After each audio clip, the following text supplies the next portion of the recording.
In a dusty frontier town where cattle and souls are traded without distinction, a frightened little girl is brought to the auction block, sold like livestock after her family's tragic downfall. The crowd murmurs, indifferent to her tears. Just as the gavel prepares to fall, a wealthy, stoic cowboy in a gold-stitched hat raises his hand. No one understands why. A man of his stature has no need for more burdens. But behind his calm gaze lies a promise and a painful memory that mirrors the girl's fate. What begins as an act of compassion soon unravels into a journey of redemption, secrets, and the rebuilding of two broken hearts under the vast western sky.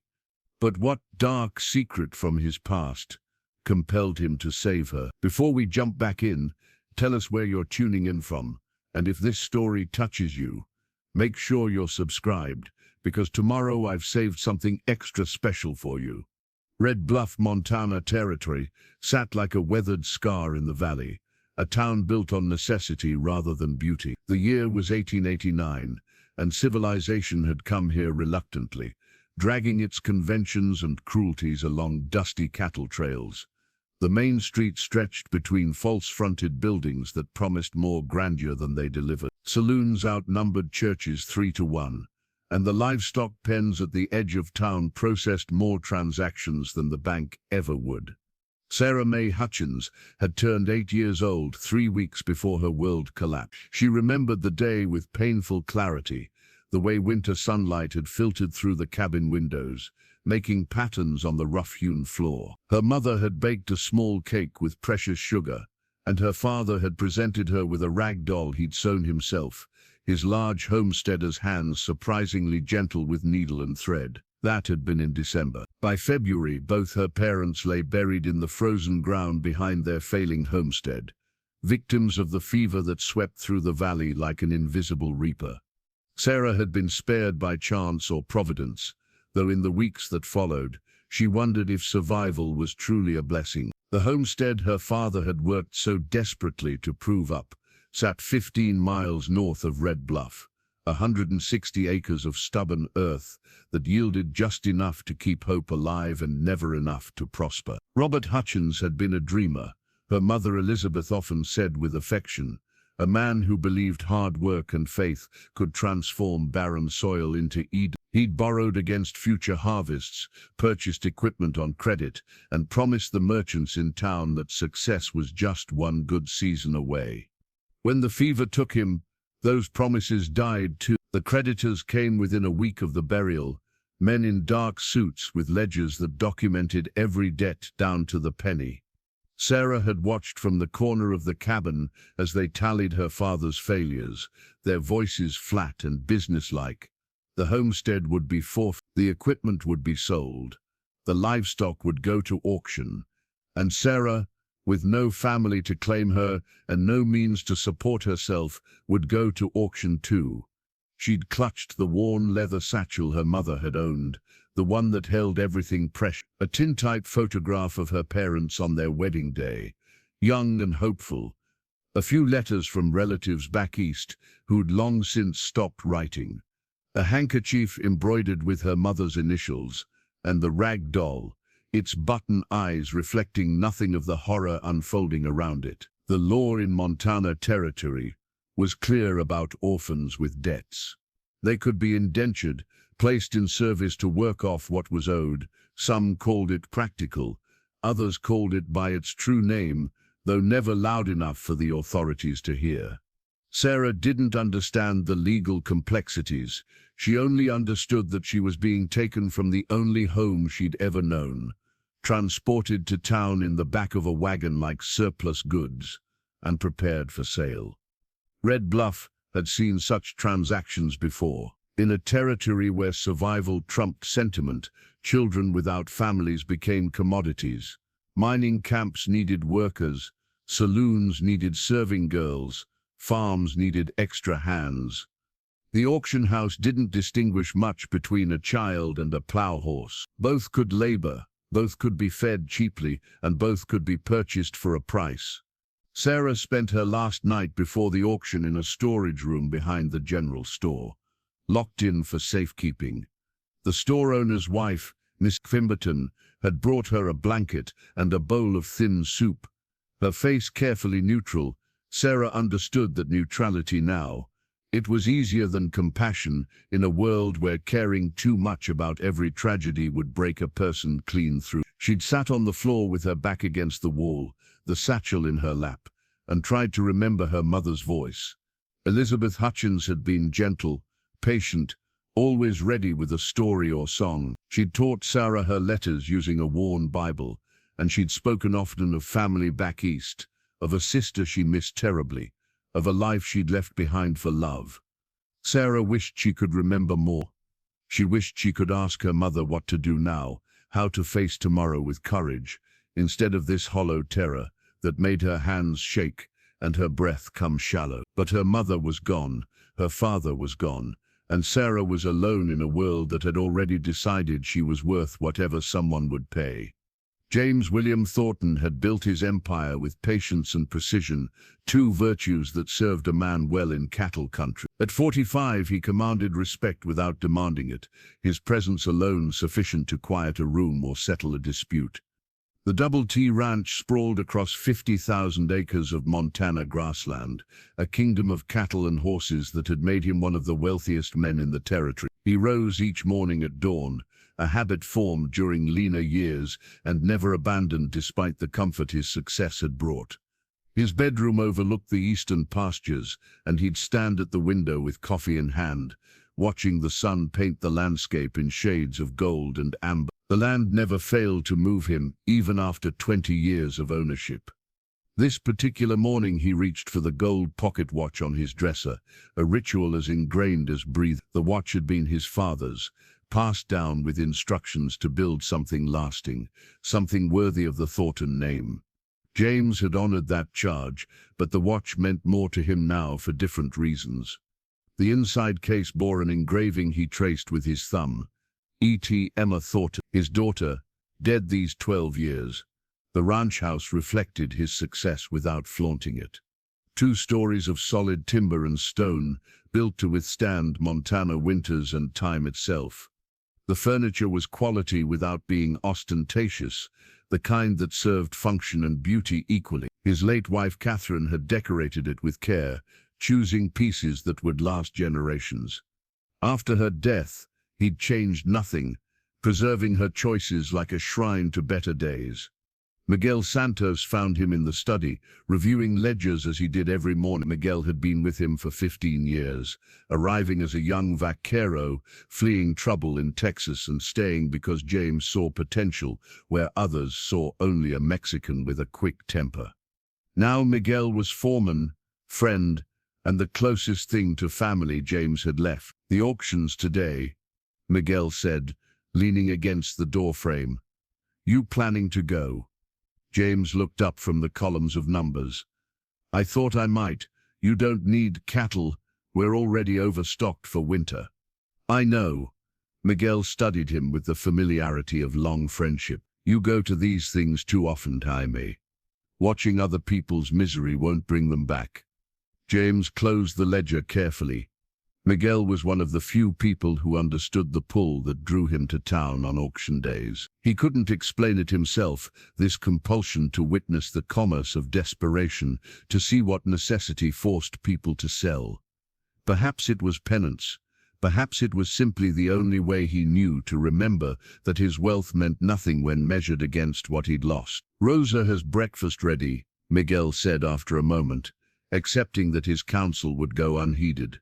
"She made those biscuits you favor." Rosa Santos, Miguel's wife, ran the household with cheerful efficiency. She'd been trying to fatten James up for a decade, convinced that his lean frame resulted from grief rather than natural build. Her kitchen always smelled of fresh bread and coffee, scents that made the big house feel less empty. James dressed for town in clothes that marked his status without advertising it.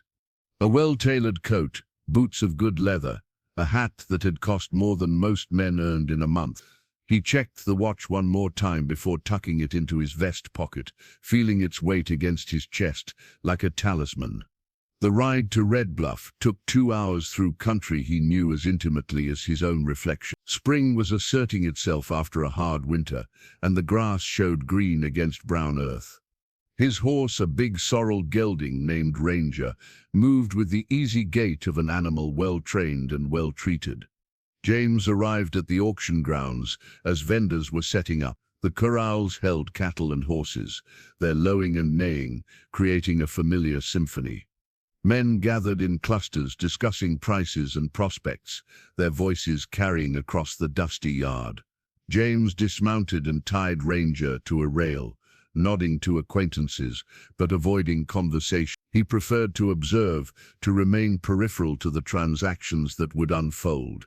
The auction began promptly at 10 o'clock, when the sun had climbed high enough to burn off the morning chill. Vernon Briggs, the auctioneer, took his position on the wooden platform, with the self-importance of a man who wielded temporary power. He was a thick-bodied fellow with a voice that carried across the yard without effort, each syllable practiced and precise. "Gentlemen," he announced, spreading his arms wide, "we've got quality stock today, prime cattle from the Henderson spread, work horses that'll pull till Judgment Day, and equipment from farms that couldn't make it through winter. Let's commence with business." The cattle came first, as they always did. James watched the bidding with detached interest, noting which ranches were expanding and which were merely replacing losses. The prices were fair, the animals sound. Vernon might be callous, but he wasn't a cheat. That counted for something in Red Bluff. An hour passed, with the rhythmic cadence of bids, called and accepted. James remained at the edge of the crowd, one boot propped on the lower rail of the corral fence. He'd bought nothing, wanted nothing, yet he stayed, drawn by that inexplicable compulsion that Miguel understood but couldn't cure. Then Vernon's voice changed, taking on a tone that made James's attention sharpen. "Now then, we've got a different sort of lot. Orphan girl, 8 years old, healthy and able. Her family's debts need settling, and the law says she's part of the estate. Starting bid is $5. James turned toward the platform. Sarah May Hutchins stood there, small and terrified, her blonde hair catching the sunlight. She wore a plain dress that had been mended multiple times, and she clutched a worn leather satchel to her chest like armor. Her eyes were wide with fear, darting across the crowd, as if searching for salvation that wouldn't come. The crowd's murmur rose. Some men shifted uncomfortably, others leaned forward with interest that turned James's stomach. He knew what they saw: cheap labor, a servant they could work without wages, a possession that would cost less than a decent horse. $5, called a voice. James recognized Jack Morrison, who ran the Silver Spur Saloon. A girl in Morrison's employ would serve drinks and endure worse before she turned 12. "7, countered another. Tom Briggs, Vernon's cousin, who managed a mining camp where children worked the sorting tables until their hands bled. Sarah's face had gone pale. She swayed slightly, and for a terrible moment, James thought she might faint. Vernon steadied her with a hand on her shoulder, a gesture that might have seemed kind if his eyes hadn't been calculating profit. "We've got 7. Do I hear 10? Come now, gentlemen. She's young enough to train proper." James felt something crack inside his chest, a sensation like ice breaking on a spring river. He looked at Sarah's face and saw Emma. Not physically, though they both had blonde hair and delicate features. No, he saw Emma's terror during those final days when fever had consumed her, when she'd looked to him for rescue he couldn't provide. $12, someone called. A man James didn't recognize, wearing the rough clothes of a farmer. He might be legitimate, seeking help for his wife, or he might be something darker. Vernon's gavel hovered. 12 going once. $20, James heard himself say. His voice cut through the crowd like a blade, quiet but absolute. Every head turned. Vernon's eyes widened. The crowd parted, creating a corridor between James and the platform. James walked forward with measured steps, his expression revealing nothing of the storm inside him. "Mr. Thornton," Vernon said carefully, $20 is generous for 50, James interrupted, his gaze locked on Sarah. $50, and I'll take her now." The silence that followed was profound. $50 was more than most men earned in 3 months. It was an absurd price for an orphan girl, and everyone knew it. Vernon's mouth worked soundlessly for a moment. That's quite the bid, Miss Thornton.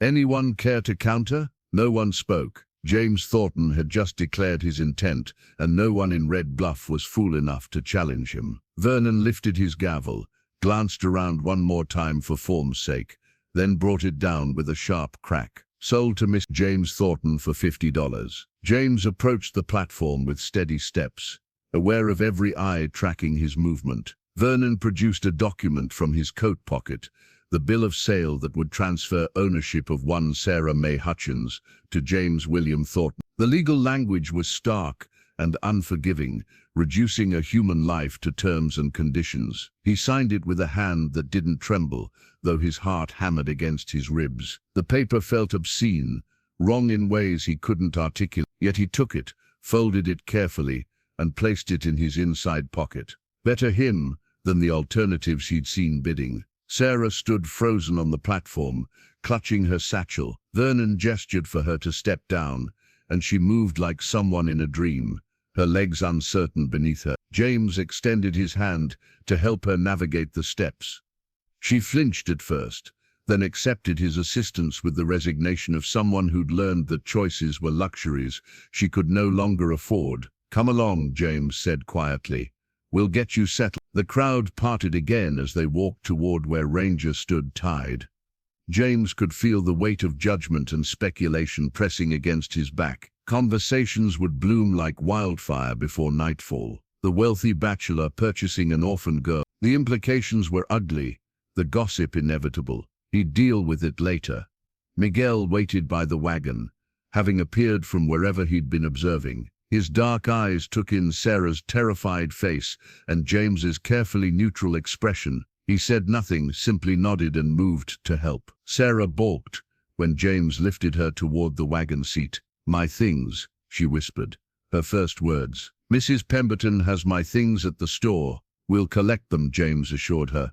"Everything that's yours comes with you." They stopped at the general store, where Mrs. Pemberton produced a small bundle wrapped in brown paper. Her face was tight with disapproval that she didn't quite voice. Sarah took the bundle with trembling hands and added it to her satchel. The ride to the Double T's stretched long and silent. James sat beside Sarah on the wagon seat, Miguel following on horseback. The girl stared straight ahead, her body rigid with tension. James wanted to offer reassurance, but couldn't find words that wouldn't sound hollow. What could he say? That she was safe now? She had no reason to believe him. That her life would improve? She'd just been sold like livestock. The enormity of what he'd done settled on him like a physical weight. He'd acted on impulse, driven by a memory, and a moment of clarity that now seemed dangerously naive. He had no experience with children, no notion of how to care for a traumatized 8-year-old. His own daughter had been raised by Catherine,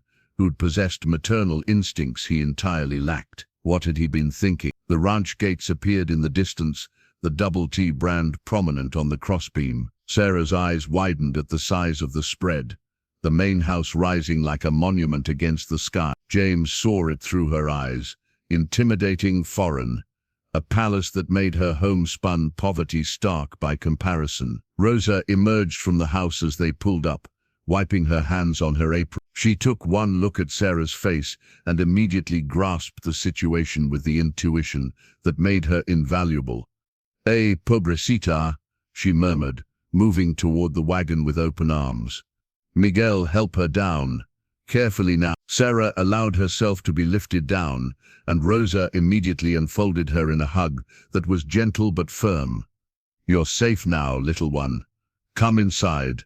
Are you hungry?" "Of course you are. When did you last eat properly?"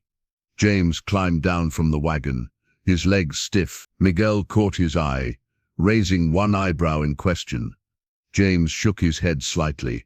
He had no answers yet, only questions that multiplied with each passing moment. Rosa guided Sarah toward the house, keeping up a steady stream of Spanish-accented English that seemed to calm the girl through sheer maternal warmth. James followed at a distance, suddenly uncertain in his own home. "You did a good thing," Miguel said beside him. "Whatever else happens, remember that." James nodded but said nothing. He'd saved Sarah from men like Morrison and Briggs, that much was certain. What came next was territory he'd have to navigate without a map. Rosa led Sarah up the wide staircase to the second floor, chattering about the house and the ranch in a way that required no response. James followed at a respectful distance, watching Sarah's small hand trail along the polished banister. The house that had felt empty for so long now seemed enormous and overwhelming. "This room here," Rosa asked, pushing open a door. "This will be yours." The guest room was larger than the entire cabin Sarah had shared with her parents. A four-poster bed dominated the space, covered in a quilt that Rosa had sewn during a winter years past. A dresser stood against one wall, a washstand against another. Lace curtains filtered the afternoon light into something soft and golden. Sarah stepped inside slowly, her eyes wide. She set her satchel on the floor, but kept the worn rag doll clutched in one hand. The doll was missing one button eye and its dress was faded to no particular color, but she held it like a lifeline. "The bed is so big," she whispered. "It's all yours," Rosa assured her. "No one else sleeps here. This is Sarah's room now." James stood in the doorway, uncertain whether his presence helped or hindered. Sarah glanced at him occasionally, her expression unreadable. Fear, certainly. Confusion, absolutely. But also something else he couldn't quite identify. "I'll bring water for washing," Rosa continued. "And I have stew on the stove. You'll eat with us in the kitchen." "Yes, unless Mr. Thornton prefers the dining room." "The kitchen is fine," James said quickly. The formal dining room, where he'd eaten alone for 12 years, seemed absurdly inappropriate. Rosa smiled and bustled out, leaving James alone with Sarah. The silence stretched awkward and painful. He cleared his throat. "The washstand has soap and towels. Rosa will bring fresh water. If you need anything at all, you only have to ask." Sarah nodded, but said nothing. She placed her doll carefully on the bed, smoothing its dress with gentle fingers. The gesture reminded James so powerfully of Emma that he had to look away. "I'll let you rest," he said, backing toward the door. "Come down when you're ready. No rush." He retreated to his study like a man fleeing battle, closing the door and leaning against it. His hands were shaking. What had possessed him? He'd rescued the girl, yes, but rescue was only the beginning. She needed care, guidance, patience, things he'd forgotten how to provide. The study still smelled of pipe tobacco and leather, familiar scents that usually calmed him. Today they offered no comfort. He moved to the window, overlooking the western pastures, watching his cattle graze in peaceful ignorance of human complications.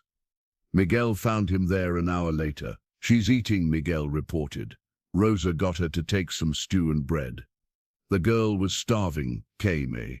"When's the last time anyone fed her properly?" "I don't know," James admitted. "Probably not since her parents died. Rosa's already talking about getting her new clothes. The ones she's wearing are practically rags." James nodded. "Tell her to get whatever's needed. And Miguel, have someone ride to town tomorrow. I want to speak with Doc Holloway. The girl should be examined. Make sure she's healthy." "Good idea." Miguel paused. "The hands are curious. Word will spread fast about what happened at the auction." "Let it spread. I acted within the law. The law and people's opinions are different things." James turned from the window. "I know, but I couldn't leave her there. You saw those men bidding." "I saw." Miguel's expression softened. "You did right.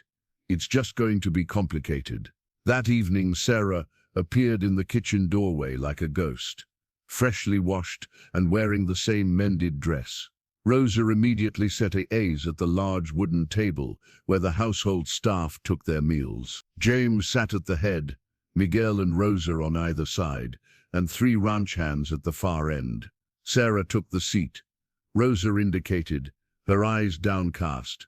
The men ate quietly, sneaking glances at the girl but saying nothing. James appreciated their discretion. "Thornton," Sarah said suddenly, her voice small but clear. "Thank you for the food." "You're welcome," James replied, caught off guard by her politeness. "You'll eat 3 meals a day here. Rosa's cooking is the best in Montana territory." Rosa beamed. Sarah managed the faintest smile before returning attention to her plate. Morning came with the sounds of a working ranch. Sarah woke disoriented, the unfamiliar room throwing her into momentary panic before memory returned. She wasn't in the storage room behind the general store. She wasn't in her family's cabin. She was in a house that belonged to a man who'd bought her at auction for reasons she couldn't fathom. A knock sounded at the door, gentle but firm. "Sarah," Rosa's voice carried through the wood. "I have clothes for you, Major." Miss Thornton rode to town at dawn and brought them back. Sarah rose from the bed, still wearing yesterday's dress, because she owned no nightgown. She opened the door to find Rosa holding a bundle wrapped in brown paper, her round face creased with a smile. "Come, let's see what he chose." Inside the paper were 3 dresses, 2 in simple cotton and 1 in Sunday best wool, a nightgown, white and clean, stockings, a pair of sturdy shoes that actually fit. Sarah stared at the clothes with something approaching disbelief. "He went to town this morning?" she asked. "Before sunrise," Rosa confirmed. "Woke old Mr. Peterson at the Mercantile. He's making quite sure you have everything you need." Sarah touched the fabric of the blue cotton dress, softer than anything she'd worn in months. "Why?" Rosa's expression turned gentle. "Because you're under his protection now, little one. That means something to a man like James Thornton." After helping Sarah dress and brush her hair, Rosa led her downstairs to the kitchen where breakfast waited. James sat at the table with coffee and a newspaper, still in his riding clothes. He looked up as they entered. "The dresses fit?" he asked. "Yes, sir," Sarah replied quietly.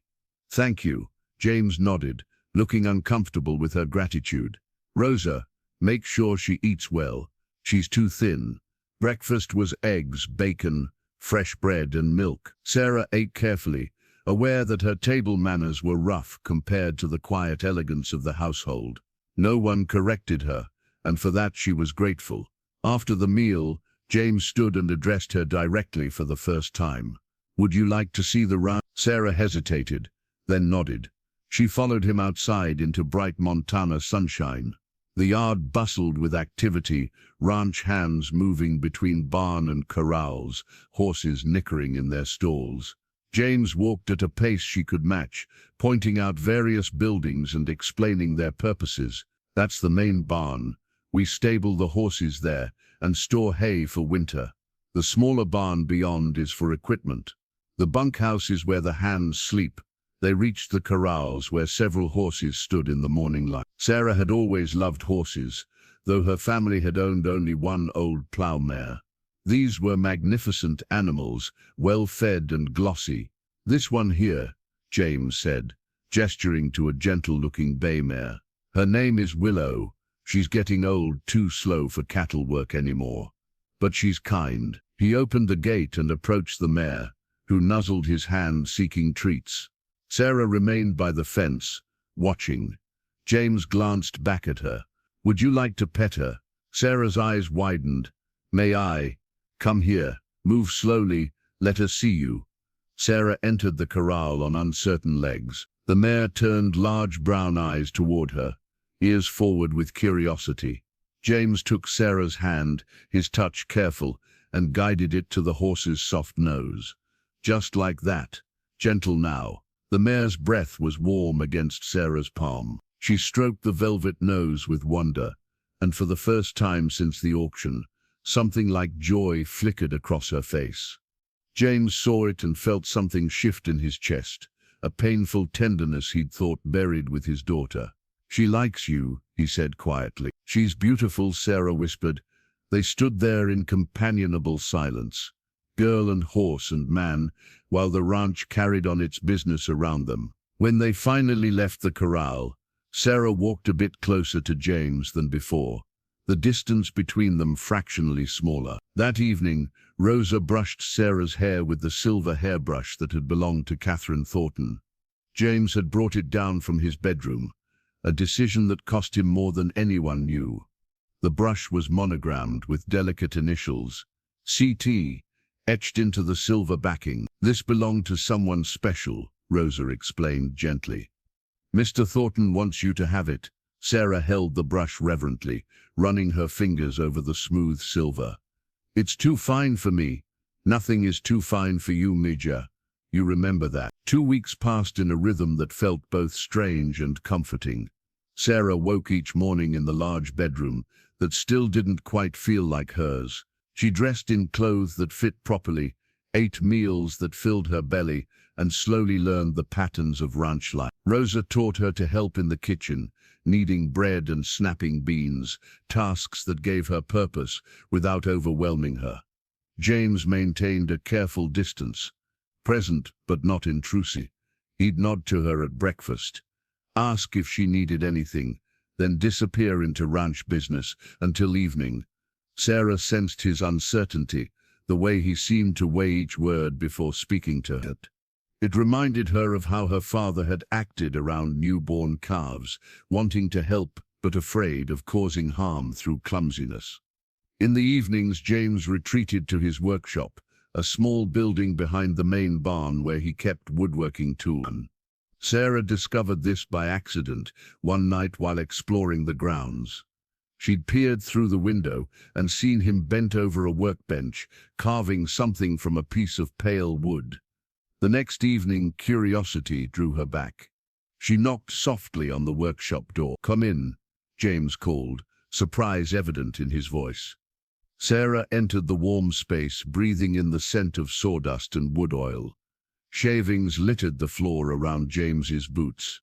He held a partially carved wooden horse, its form emerging from the raw material with surprising grace. "I didn't know you carved," Sarah said quietly. "It's something I do when I need to think." He set down his knife and held up the horse. "This one's not finished yet. The legs are tricky. It's beautiful." James studied her face, then made a decision. "Would you like to watch? You can sit there if you'd like." He gestured to a stool in the corner. Sarah settled onto the stool, tucking her legs beneath her.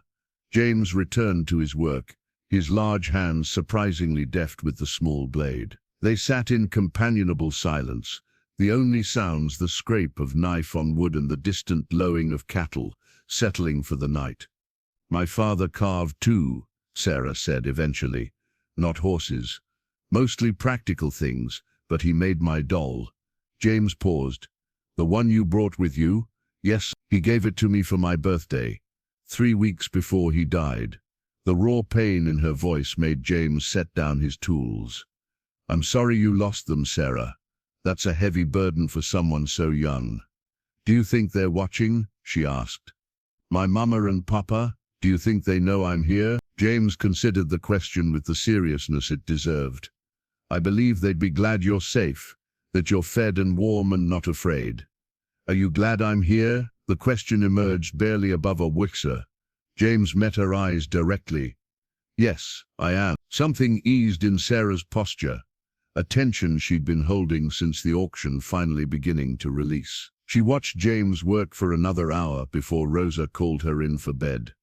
The workshop became their evening routine. Sarah would appear after supper, settle on her stool, and watch James carve. Sometimes they talked, brief exchanges about the day or the ranch.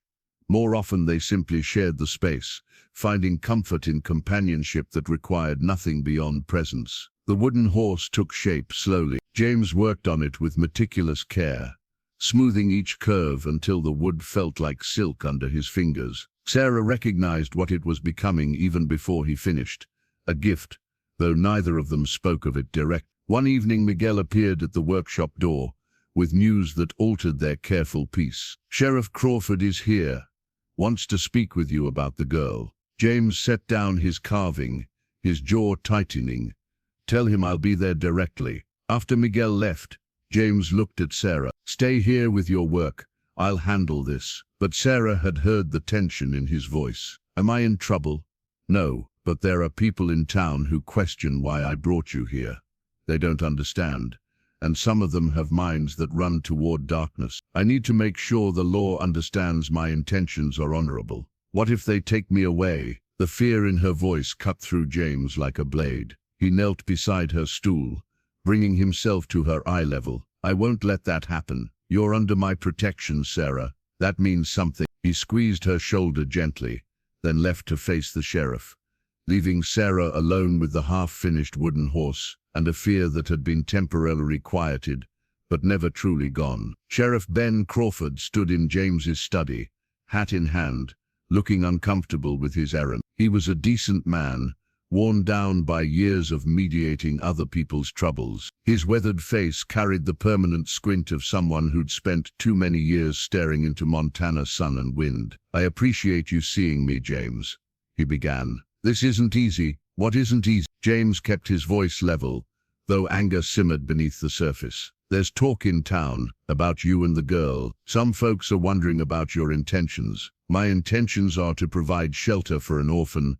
who would have otherwise ended up in considerably worse circumstance. I was at that auction. I saw who else was bidding. Crawford nodded. I know Morrison and Briggs aren't exactly upstanding citizens, and I'm not questioning your character, James. You're one of the most respected men in the territory, but the situation looks peculiar to some. A wealthy bachelor taking in a young girl. James's hands clenched at his sides. What exactly are people suggesting, Ben? Nothing specific. Just questions about propriety, whether it's appropriate, whether the girl's welfare is being properly considered. She has a room of her own. Rosa Santos chaperoned and helps care for her. She eats well, has proper clothes, and is treated with kindness. What more do people want? I'm just the messenger, James. There are some in town, particularly some of the church ladies, who think the girl should be in a proper family situation, maybe with a married couple. Children need mothers, they say. James moved to the window,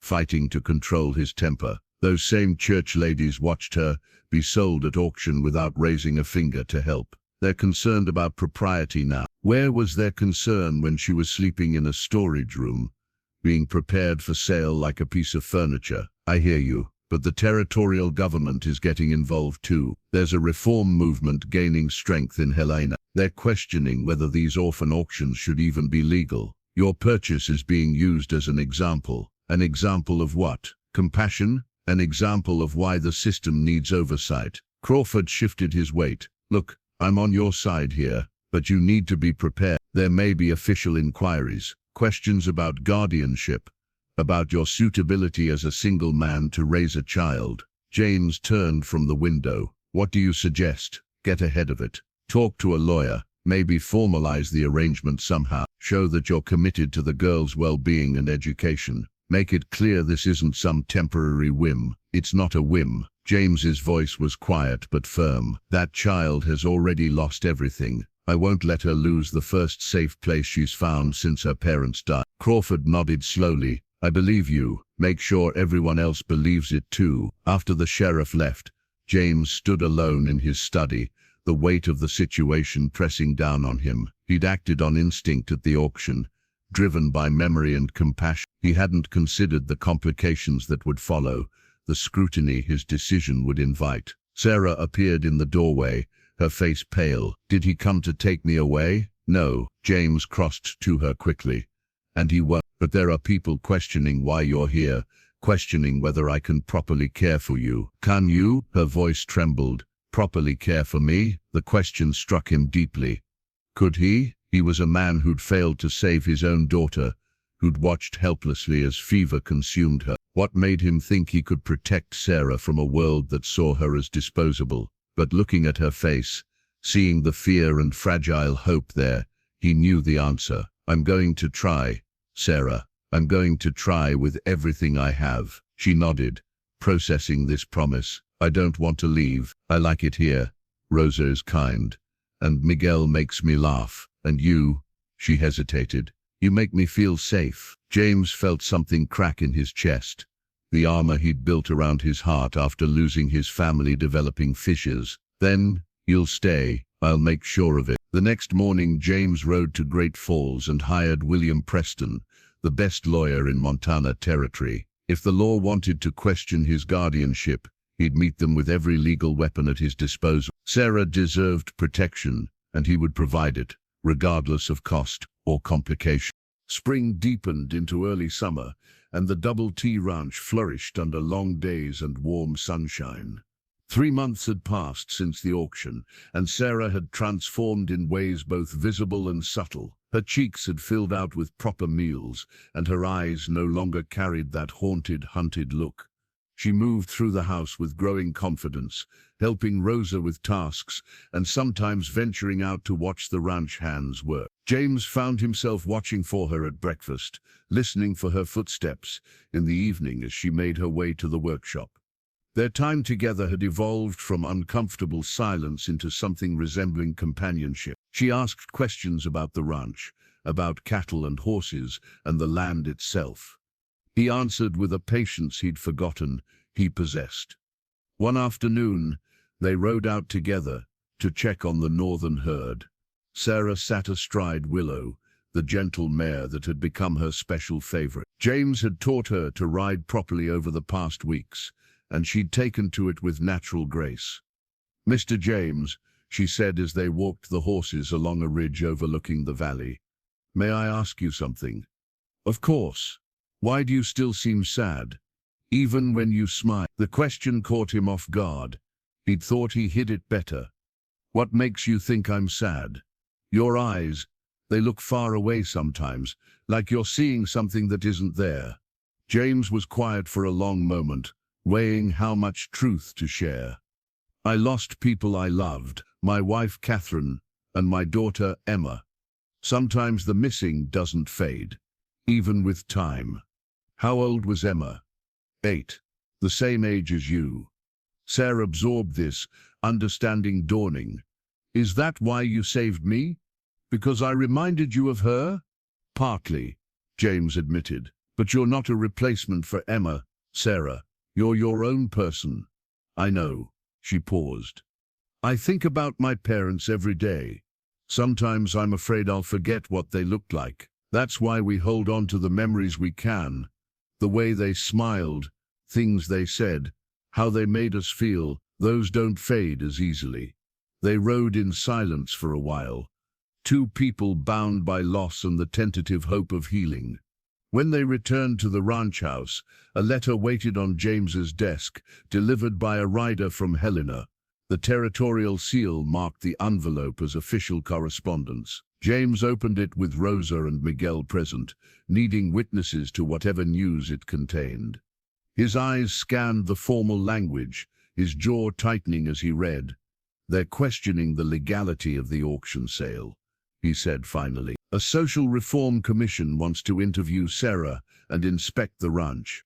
They're considering whether to void the transaction and place her in a territorial orphanage or with a certified family." "When?" Miguel asked. 2 weeks. They'll send a representative to conduct the inquiry." Rosa made a distressed sound. "They would take her away? After she's finally found peace here?" "They would try," James said grimly. "William Preston warned me this might happen. The reform movement sees cases like ours as examples of a broken system." "But you've cared for her properly," Rosa protested. "She's healthy, happy, educated. What more do they want?" "They want formal structures, legal guardianship, not ownership based on an auction sale. Preston thinks we have a strong case, but nothing is certain." That evening, James called Sarah into his study. She entered nervously, sensing the gravity of the situation. He gestured for her to sit in the leather chair opposite his desk. "There's going to be a hearing," he explained gently. "People from the territorial government will come to ask questions about how you're being treated here. They'll want to make sure you're safe and properly cared for. Will they take me away? Not if I can help it. But Sarah, they may ask you difficult questions about whether you want to stay here or whether you'd prefer to be somewhere else." "I want to stay here," she said immediately. "This is my home now." James felt the words settle into his chest like a benediction. Then we'll fight for that. William Preston is preparing our case. We'll show them that you belong here.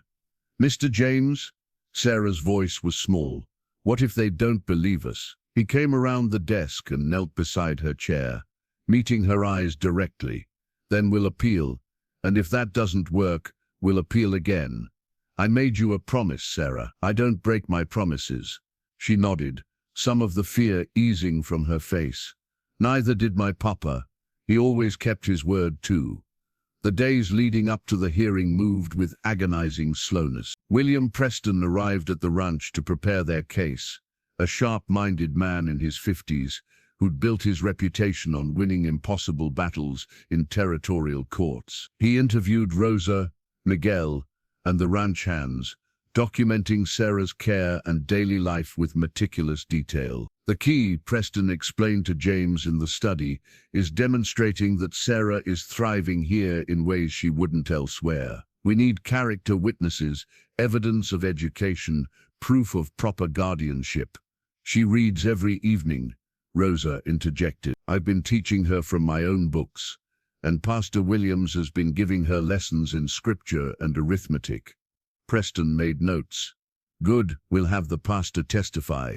What about her health? Doc Holloway examined her last month. James, he can attest that she's gained weight, shows no signs of mistreatment, and is in excellent condition considering what she endured before. Excellent. But there's one complication we need to address. Preston set down his pen and looked at James directly. You're a single man. The Reform Commission will argue that children need maternal influence, that a proper family structure requires both parents. Rosa provides maternal care, James argued. Rosa is employed help, not family. Legally, that distinction matters. Preston paused. If there were any blood relation between you and Sarah, our case would be considerably stronger. The words hung in the air.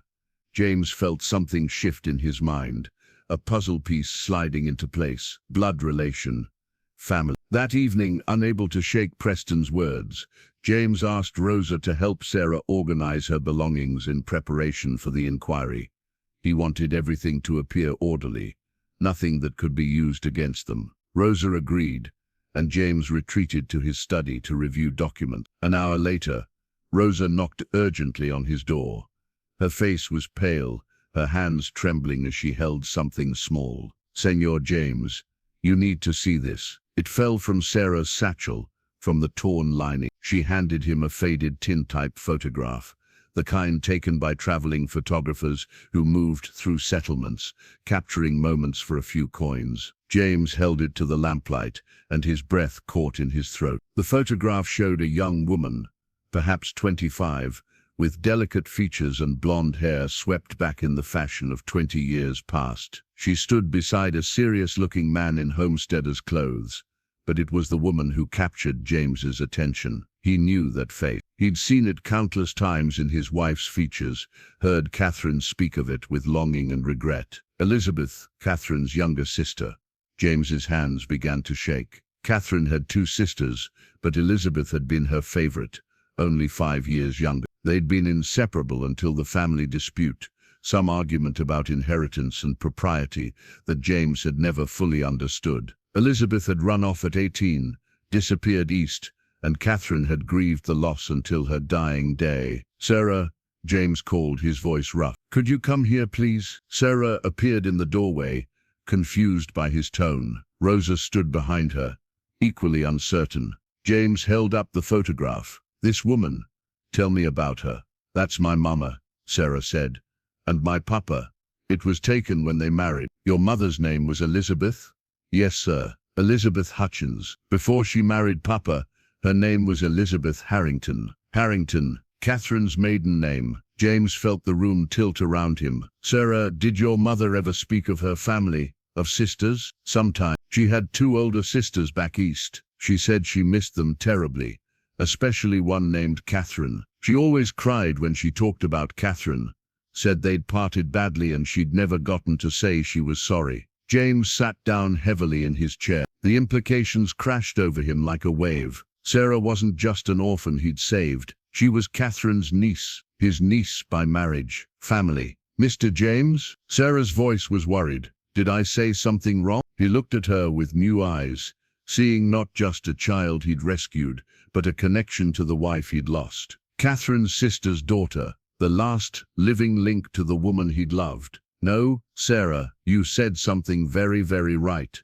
His voice was thick with emotion. "Catherine was my wife, your mother's sister. That makes you family. That makes you mine by blood as well as choice." Sarah stared at James, her young mind struggling to comprehend what he'd just revealed. "You were married to Aunt Catherine? My mama's sister Catherine?" James's voice was gentle despite the emotion threatening to overwhelm him. "For 15 years, until she passed 12 years ago. But Mama never knew. She thought Catherine was still angry with her. She cried about it sometimes, especially when she was sick. She said she'd made terrible mistakes and pushed her family away." James crossed to where Sarah stood and knelt before her, bringing himself to her eye level. "Your mother made no mistakes that couldn't be forgiven, Sarah. Catherine spoke of her often, especially in the early years. She missed Elizabeth terribly, grieved the loss of that relationship. If she'd known where Elizabeth was, she would have reached out. I promise you that." Tears welled in Sarah's eyes. "Mama would have wanted to know. She would have wanted to come home. I'm sure she would have. But sometimes life takes us down paths we don't intend, and pride or fear keeps us from turning back." James gently wiped a tear from Sarah's cheek. "But you're here now, Catherine's niece. That means you're family, Sarah. Not because I bought you at an auction, but because you belong to us by blood." Rosa, who had been watching from the doorway, crossed herself and wiped her own eyes. Dios mío, all this time, she was family. James stood and immediately went to his desk, pulling out the heavy Thornton family Bible that had recorded births, marriages, and deaths for 3 generations. He opened it to the family tree pages, where Catherine's name was inscribed alongside his own. "Here," he said, showing Sarah. "Catherine Marie Harrington, married to James William Thornton in 1874, and above her, her parents and her siblings." He traced the line with his finger. "Elizabeth Ann Harrington, born 1861. That's your mother." Sarah touched the page reverently, seeing her mother's name in the permanent record of a family she'd never known she belonged to. "Does this mean I'm a Thornton too?" "It means you're connected to the Thorntons by blood. You're Catherine's niece, which makes you my niece by marriage." James paused, then added carefully, "If you wanted, if it would make you happy, we could make it legal. I could adopt you properly, not as someone I purchased, but as family claiming family." Sarah's eyes widened. "You would do that?" "I would be honored to do that." She threw her arms around his neck with a force that nearly knocked him backward, her small body shaking with sobs. James held her, this child who had become so much more than he'd ever anticipated, and felt his own tears fall freely for the first time in years. "I want to stay," Sarah said against his shoulder. "I want to be your family." "Then that's what we'll make it," James promised. "Official and legal and permanent." William Preston arrived the next morning, summoned by urgent message. When James explained the discovery and showed him the photograph and Bible records, the lawyer's face broke into a rare smile. "This changes everything," Preston said. "The Reform Commission wanted to question whether a single man should raise an unrelated girl, but this isn't an unrelated girl. This is your wife's niece, an orphan being cared for by her only surviving family member. That's not exploitation, that's duty. Can we prove the connection?" James, the photograph, the Bible record, Catherine's death certificate listing her maiden name, and Sarah's testimony about her mother. "Yes, we can prove it conclusively." Preston began making notes rapidly. "We'll need to file for formal adoption immediately. That will demonstrate your commitment and establish legal guardianship separate from the auction sale. In fact, we can argue the auction sale should be voided entirely and replaced with proper family placement." "How long will adoption take?" "In normal circumstances, months. But given that you're family and there's a hearing scheduled, I can petition for expedited review. Judge Morrison is a reasonable man. He'll see the logic in keeping family together." Over the following days, the household buzzed with activity. Preston filed the adoption papers with the territorial court. Pastor Williams was brought in to provide character testimony. Doc Holloway prepared his medical report. The ranch was cleaned and organized until it gleamed with respectability. Sarah herself seemed to grow taller, her posture straightening with the knowledge that she belonged somewhere, that she wasn't charity but family. She spent hours with James in the workshop, watching him put the final touches on the wooden horse he'd been carving. The evening before the hearing, James took Sarah to the small cemetery on the eastern edge of the ranch property. Catherine and Emma lay buried there beneath simple headstones of Montana granite, surrounded by wild flowers that Rosa planted each spring. James had visited the graves weekly for 12 years, speaking to the dead as if they could hear, asking forgiveness for what he'd failed to prevent. This was the first time he'd brought Sarah. She stood before the stones, reading the inscriptions carefully. Catherine Marie Thornton, beloved wife and mother, 1856, 1889. Emma Rose Thornton, precious daughter, taken too soon, 1881, 1889. Sarah placed her hand on Catherine's stone, her small fingers tracing the carved letters. "She was my aunt," Sarah said softly, "and I never knew her." "She would have loved you," James replied. "Catherine had a gift for making people feel seen and valued. She would have welcomed your mother home, without hesitation, if she'd known where to find her." "Do you think they're together now, Mama and Aunt Catherine?" James considered the question. "I'd like to believe so. I'd like to think Catherine got the reunion she'd hoped for, even if it came after death." Sarah knelt and placed a handful of wild flowers on Catherine's grave, then did the same for Emma. "I wish I could have known them both. Emma would have liked you. She was shy at first, but once she warmed up, she'd talk your ear off about horses and books and everything under the sun." James's voice caught slightly. "She had your determination, your kindness too." "Miss James, tomorrow at the hearing, what if they ask me about being here? What should I say?" "Tell them the truth, that you're family, that you're cared for, that you want to stay." He paused. "And Sarah, whatever happens tomorrow, know that I'll fight for you. Not because I have to, but because I want to, because you matter to me." She stood and took his hand, something she'd never done before. "You matter to me, too. You and Rosa, and Miguel. You're my family now." They walked back to the house together as the sun set behind the mountains, painting the sky in shades of amber and rose. Inside, Rosa had prepared a special dinner, trying to ease the tension with food and warmth. The household ate together, ranch hands included, everyone aware that tomorrow would determine their future. That night, James couldn't sleep.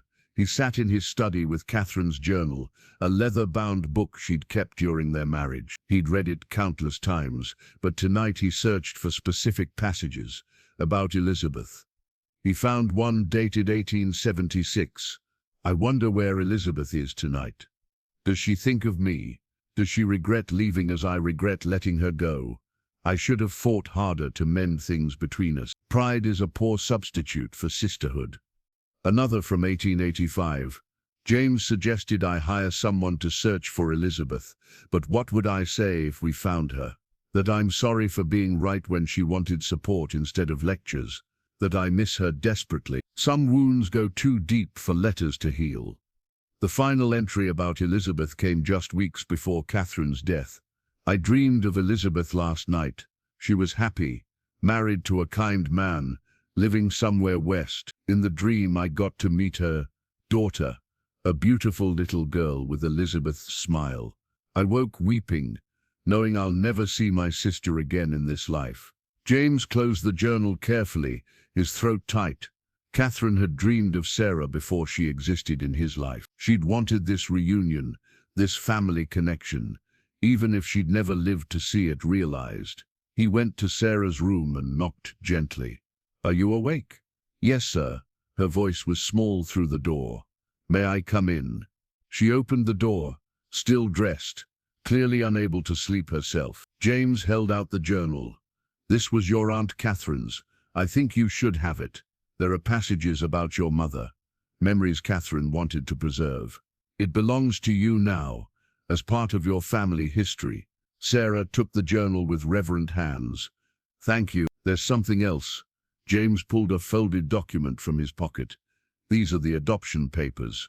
Preston filed. Tomorrow, if all goes well, you'll become Sarah May Thornton legally. Not Sarah Hutchins anymore, but a Thornton. Is that what you want?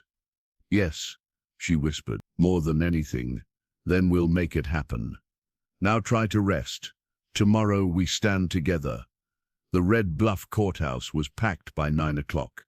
Word had spread through the territory about the hearing, and curiosity drew people from neighboring towns. Some came to support James, others to witness what they saw as a test case for the reform movement.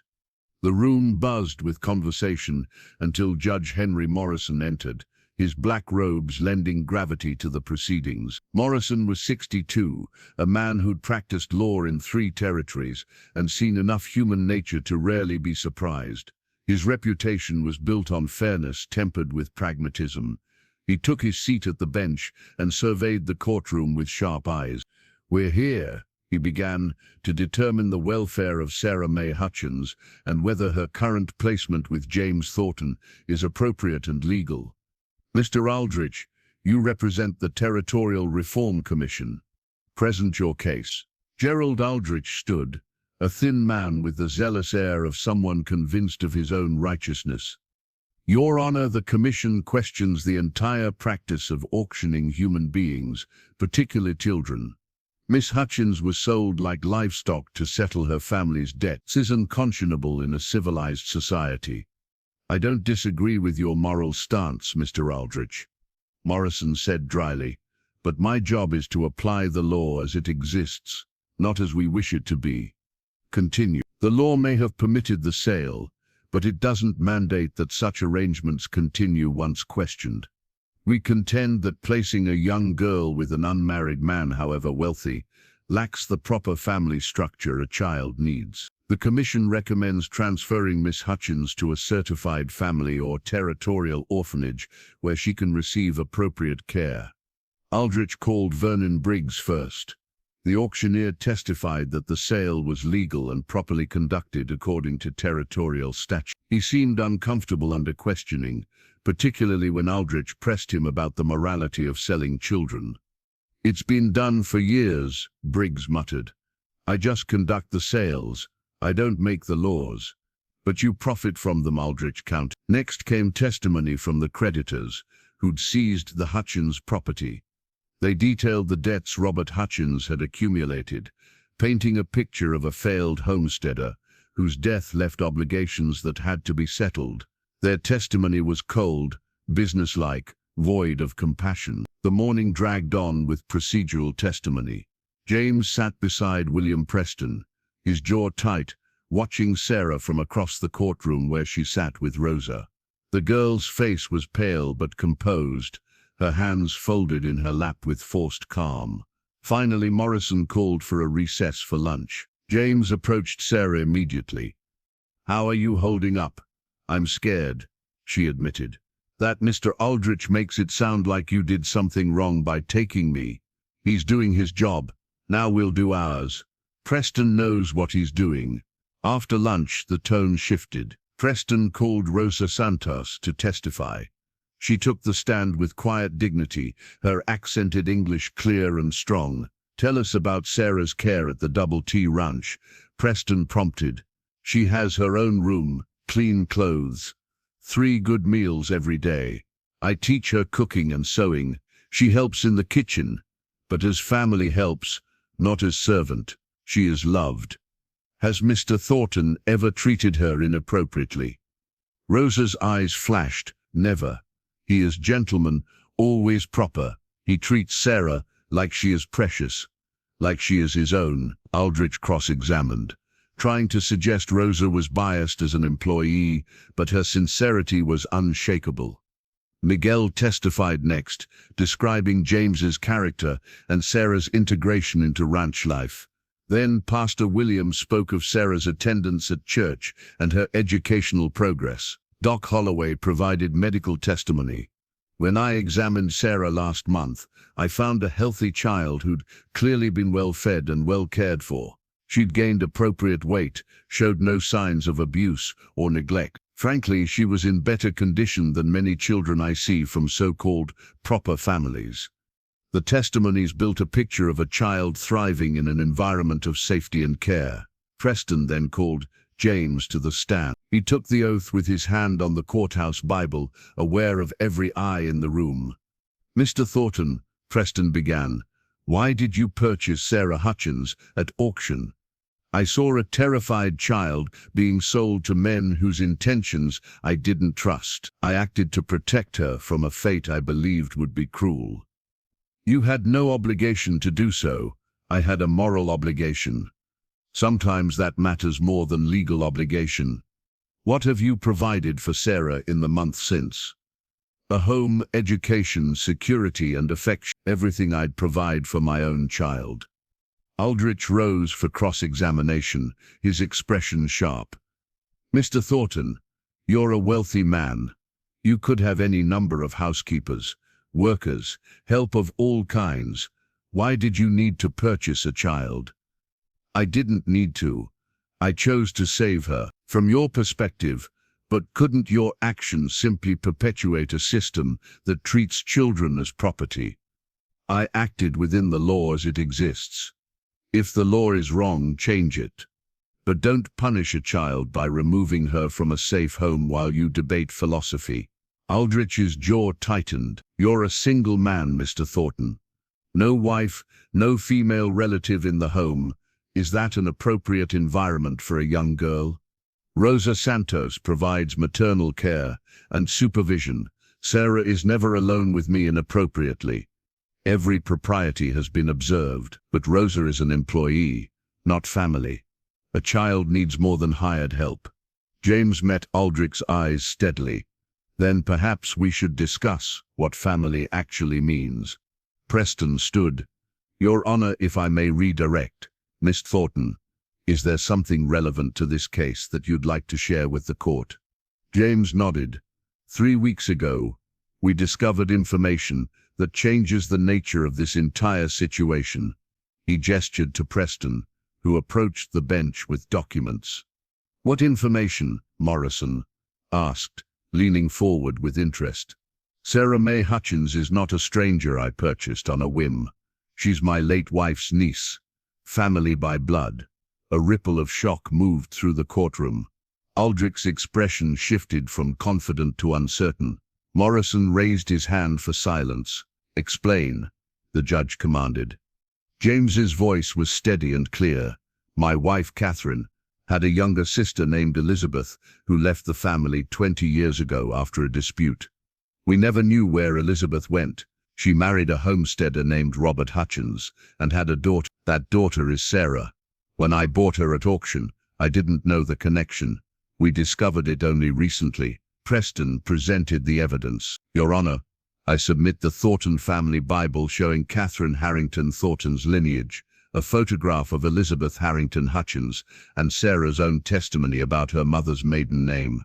The blood relationship is conclusive." Morrison examined the Bible carefully, tracing the family tree with his finger. He studied the tintype photograph, then looked at Sarah across the courtroom. "Miss Hutchins, approach the bench, please."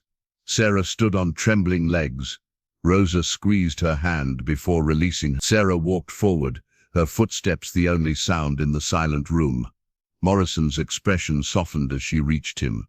"Don't be frightened, child. I just want to ask you a few questions. Can you do that for me?" "Yes, sir." "Your mother's name was Elizabeth?" "Yes, sir. Elizabeth Ann Harrington, before she married my papa." "And did she speak of her family back east?" "Sometimes. She said she had 2 older sisters. She missed them, especially Catherine. She cried when she talked about her." Morrison nodded slowly. "And Mr. Thornton's wife was named Catherine?" "Yes, sir. I didn't know until we found Mama's picture. But Mr. James showed me the family Bible, and Mama's name is written there. She was Aunt Catherine's sister." "How do you feel about living with Mr. Thornton, knowing he's family?" Sarah's voice grew stronger. It feels right, sir, like I finally belong somewhere. Mr. James is kind to me. He teaches me about the ranch and carves me things in his workshop. Rosa takes care of me like a mama would. I'm not lonely anymore, and I'm not scared. I want to stay with my family. The courtroom remained silent. Morrison set down the Bible and leaned back in his chair, his face thoughtful. Mr. Aldrich, your response.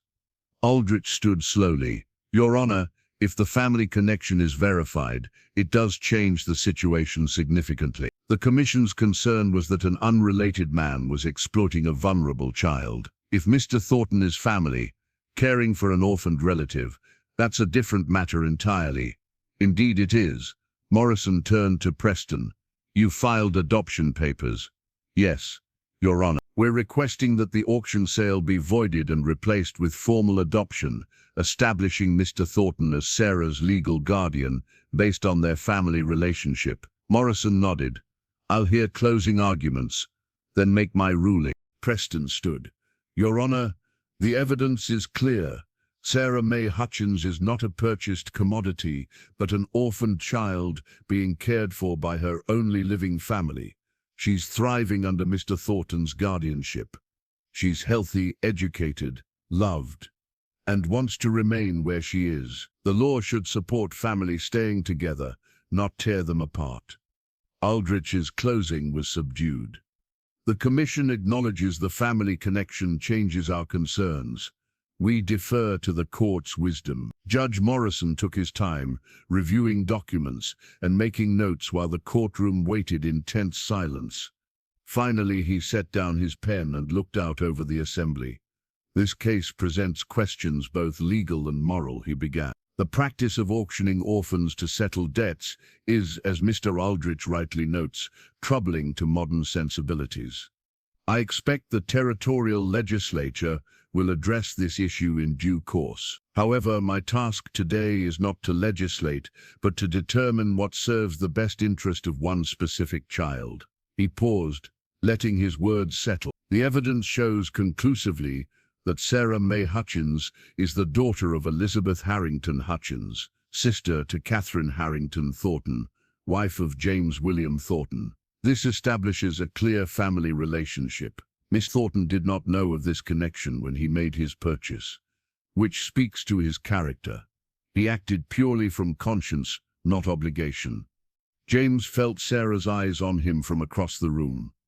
He met her gaze and nodded slightly, offering what reassurance he could. The testimony regarding Sarah's care has been uniformly positive. Morrison continued. She is healthy, well-fed, properly clothed and receiving education.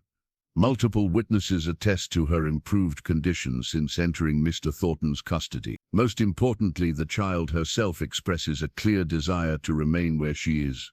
Morrison picked up his gavel, and the room seemed to hold its collective breath.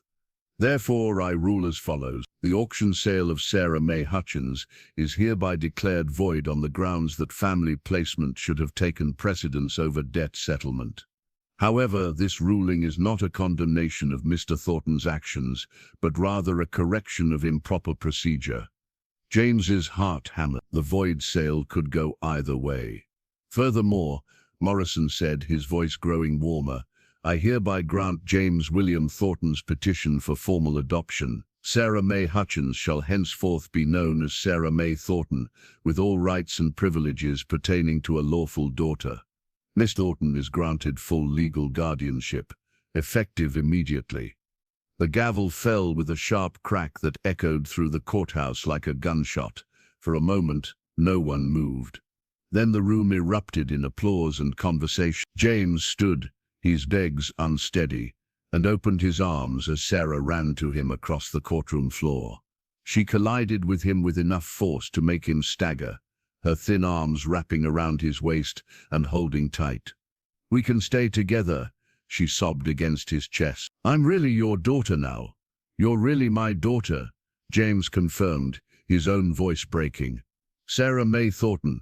It's official. Rosa reached them next, pulling both into her embrace and crying openly.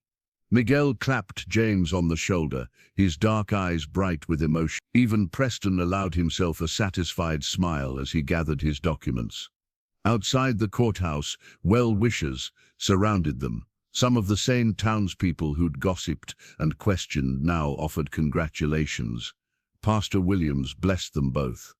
Doc Holloway shook James's hand with vigor. Even Sheriff Crawford looked pleased with the outcome. "I'm glad it worked out, James," Crawford said. "The girl belongs with you. Anyone can see that."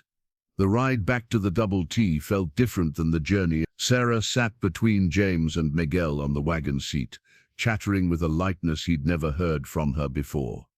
The weight of uncertainty had lifted, replaced by the solid assurance of belonging. "Can I really call you Papa now?" Sarah asked, as the ranch came into view. James considered the question. "You can call me whatever feels right to you. Papa, Father, Mr. James. Whatever sits comfortable in your heart. I'd like to call you Papa, if that's all right. My first Papa would understand, I think.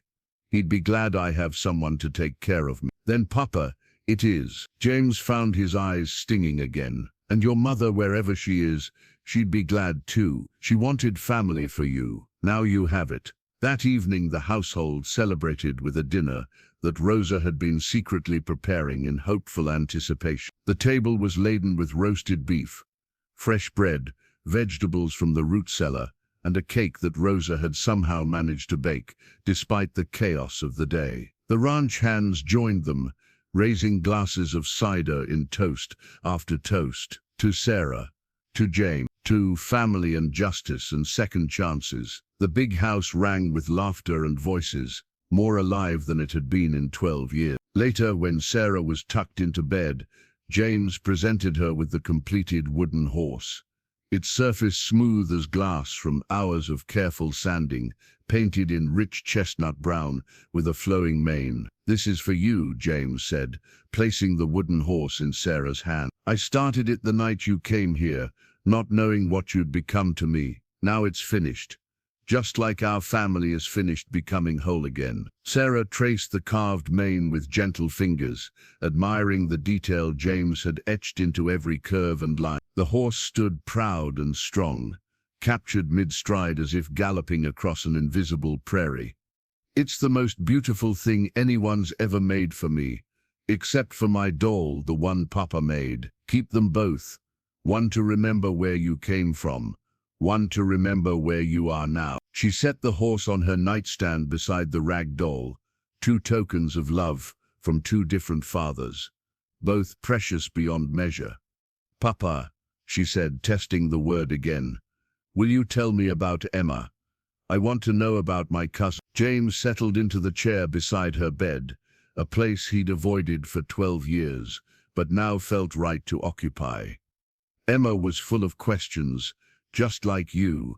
She wanted to know how everything worked, why the sky was blue, where the cattle went in winter. Catherine used to say Emma would talk to a fence post if no one else was available." Sarah smiled. "What did she look like?" "Blonde hair lighter than yours, blue eyes that could look right through you when she was determined about something. She was small for her age, but fierce when she needed to be. She once chased off a coyote that got too close to the chicken coop, armed with nothing but a broom and pure stubbornness. I wish I could have known her. She would have loved having a cousin." Catherine always said Emma needed siblings, but after Emma was born, there were complications. The doctor said Catherine couldn't have more children. James's voice grew distant with memory. We'd made peace with having just one, poured all our love into her. And then the fever came. Sarah reached out and took his hand, a gesture of comfort that reversed their usual roles. "It wasn't your fault, Papa. Sickness just happens sometimes. That's what Mama always said when Papa blamed himself for not being able to afford a doctor. Your mother was wise. Elizabeth always had good sense. From what Catherine told me, I wish I'd known her. Tell me about Aunt Catherine. Mama talked about her, but I want to know her through your eyes." James spoke for nearly an hour, painting pictures with words of the woman he'd loved. Catherine's kindness, her strength, the way she'd built a home and a life in harsh country without complaint. How she'd loved the land as much as he did, understood the rhythm of seasons and cattle and survival.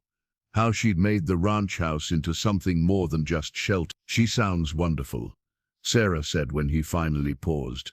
"I'm sorry I never met her." "So am I. But in a way, having you here feels like a piece of Catherine came back. You have her family's determination, that Harrington stubbornness that doesn't quit when things get hard. Is that why you fought so hard to keep me?" "Partly, but mostly because you became important to me, Sarah. Not as a replacement for Emma or a connection to Catherine, but as yourself. You're brave and kind and resilient. Those are your own qualities, no one else's." Sarah's eyes grew heavy with exhaustion from the emotional day. James tucked the quilt around her shoulders, smoothing her hair back from her forehead in a gesture that felt both new and ancient. "Papa?" she murmured, already half asleep. "Thank you for raising your hand that day. Thank you for letting me become your father." He left her room quietly, pulling the door almost closed but leaving it open a crack so lamplight from the hall could seep through. Downstairs, Miguel and Rosa sat in the kitchen with coffee, waiting to hear how Sarah had received the news and the gift. "She called him Papa," James said simply, and Rosa burst into fresh tears of joy. "Dios ha sido bueno," she whispered. "God has been good." James poured himself coffee and joined them at the table. This makeshift family he'd assembled from loss and chance and stubborn hope. Outside, the Montana night settled over the double tea with its usual vast silence. But inside the ranch house, everything had changed. The emptiness that had haunted these rooms for 12 years had finally lifted. The ghosts of Catherine and Emma remained, but they were gentle presences now, not painful absences. They'd been joined by new life, new laughter, new purpose. The cycle of grief had broken, replaced by something James had thought he'd never feel again: hope, future, family. Summer deepened across Montana territory, and with it came the fullness of life renewed. Sarah blossomed in ways both visible and subtle. She'd grown taller, her face filling out with the healthy roundness of childhood properly nourished. But more than physical changes, there was a lightness to her now, a confidence that showed in how she walked through the ranch as if she owned every blade of grass. Because in a way she did. She was a Thornton now, heir to everything James had built. One morning in late July, James found her in the barn teaching one of the younger ranch hands how to properly curry a horse. She demonstrated the technique with Willow, her voice patient and clear as she explained the importance of following the direction of hair growth. "Like this. See? Firm but gentle. You want to clean the coat without irritating the skin." The ranch hand, a boy of 16 named Tommy, nodded eagerly and tried to replicate her movements on his own mount. Sarah watched critically, then adjusted his grip on the brush. "Better. Keep at it." James leaned against the barn door, hidden from view, watching this child who'd been terrified and silent just months ago now teaching others with natural authority. Pride swelled in his chest, unexpected and overwhelming. "She's natural," Miguel said quietly, appearing beside him. "Reminds me of you at that age. Always had to understand everything, then teach it to whoever would listen. Catherine was like that too, couldn't keep knowledge to herself, always sharing it around. She's a good blend of both families. The Thornton practicality, the Harrington heart." They watched Sarah finish her lesson and send Tommy off to practice. She turned toward the barn door and spotted them, her face breaking into a smile that transformed her features. "Papa, I didn't know you were there. Did you see? Tommy's getting much better with the horses." "I saw. You're a fine teacher," she beamed under the praise, then launched into an account of the morning's activities. A calf had been born overnight, one of the fence posts needed replacing, and Rosa wanted to know if James would be home for lunch because she was making his favorite stew. This was their rhythm now.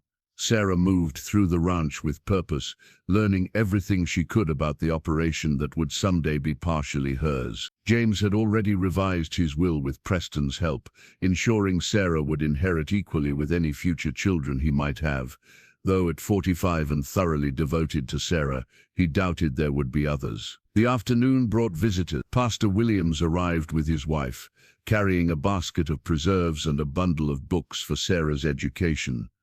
They sat on the porch drinking lemonade while Sarah showed Mrs. Williams her wooden horse and told animated stories about the ranch. "She's thriving," Miss Williams observed to James quietly. "The change is remarkable.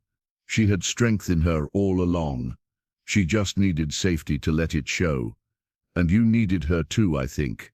You're different than you were 6 months ago. Less distant, more present." James considered this. "Sarah gave me a reason to look forward instead of back. That's a gift I can never fully repay." As the pastor and his wife departed, Sarah helped Rosa in the kitchen, preparing supper. James could hear their voices through the open window, Sarah's laughter mixing with Rosa's as they worked. The sound filled spaces in the house that had been silent too long. That evening, as had become their custom, Sarah joined James in his study after supper. He'd been teaching her arithmetic and geography using his own books and maps. She was a quick student, hungry for knowledge in a way that reminded him achingly of Emma. "Papa," she said, studying a map of the Montana Territory, "someday could we ride out to where my first parents' homestead was? I'd like to see it. If there's anything left, we can do that. Would you want to put up a marker? Something to remember them by? I'd like that. They tried so hard to make something there. Even if it didn't work out, they tried. That should be remembered. Then we'll do it before winter. We'll ride out together and make sure they're properly honored." Sarah nodded, satisfied, and returned her attention to the map. James watched her trace the territory's boundaries with her finger, already planning their journey, and marveled at how completely she'd woven herself into the fabric of his life. Outside, the sun set over the Double T Ranch, painting the sky in shades of gold and crimson. Cattle grazed in distant pastures.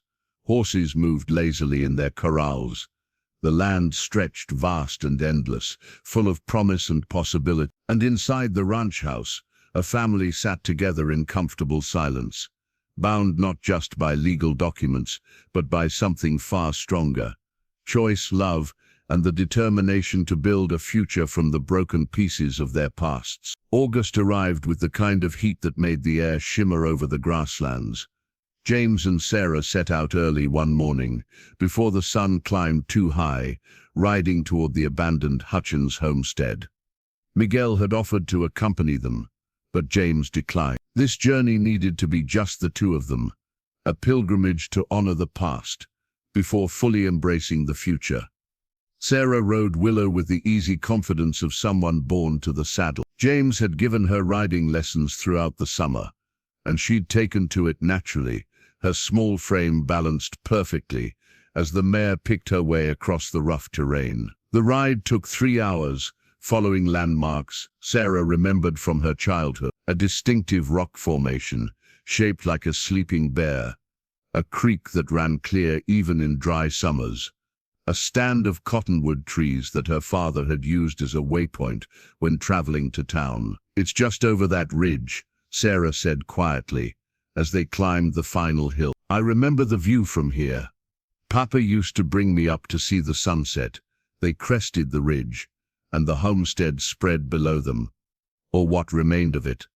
The cabin still stood, but barely. The roof had partially collapsed, and the door hung crooked on broken hinges. The small barn her father had built was nothing but charred timbers, likely destroyed by lightning or vagrant fire.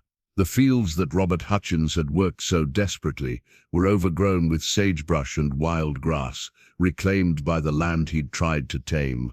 Sarah stared at the ruins in silence. James watched her face, ready to offer comfort if grief overcame her, but her expression remained thoughtful rather than devastated. "It looks smaller than I remember," she said finally. "When I lived here, it seemed like the whole world. Now it just looks sad and tired. Your father fought hard to make something here, James offered. That took courage, even if it didn't succeed. They dismounted and walked through the abandoned homestead. Sarah showed James where the garden had been, where her mother had grown vegetables with stubborn determination despite the thin soil. She pointed out the spot where her father had built a swing from rope and an old board, pushing her high enough that she'd squealed with delight. Inside the cabin, most of their possessions had been taken by the creditors or claimed by weather and scavengers. But in a corner, partially hidden under fallen roof beams, Sarah found her mother's rocking chair.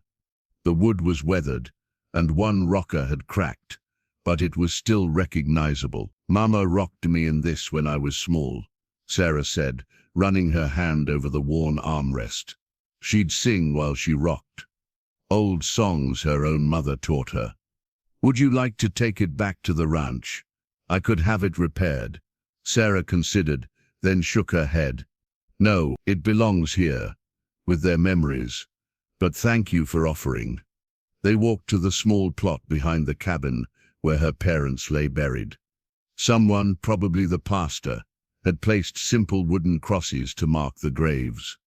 The wood was already weathering, the names beginning to fade. James unpacked the stone markers he'd commissioned from a mason in Great Falls, proper granite headstones engraved with their names and dates. Robert James Hutchins, 1855, 1889. Beloved husband and father, he worked the land with honor. Elizabeth Ann Hutchins, 1861, 1889. Beloved wife and mother, she carried love in her heart. They set the stones in place together, James using tools he'd brought to secure them properly. Sarah arranged wildflowers she'd gathered along the ride, placing them carefully at the base of each stone.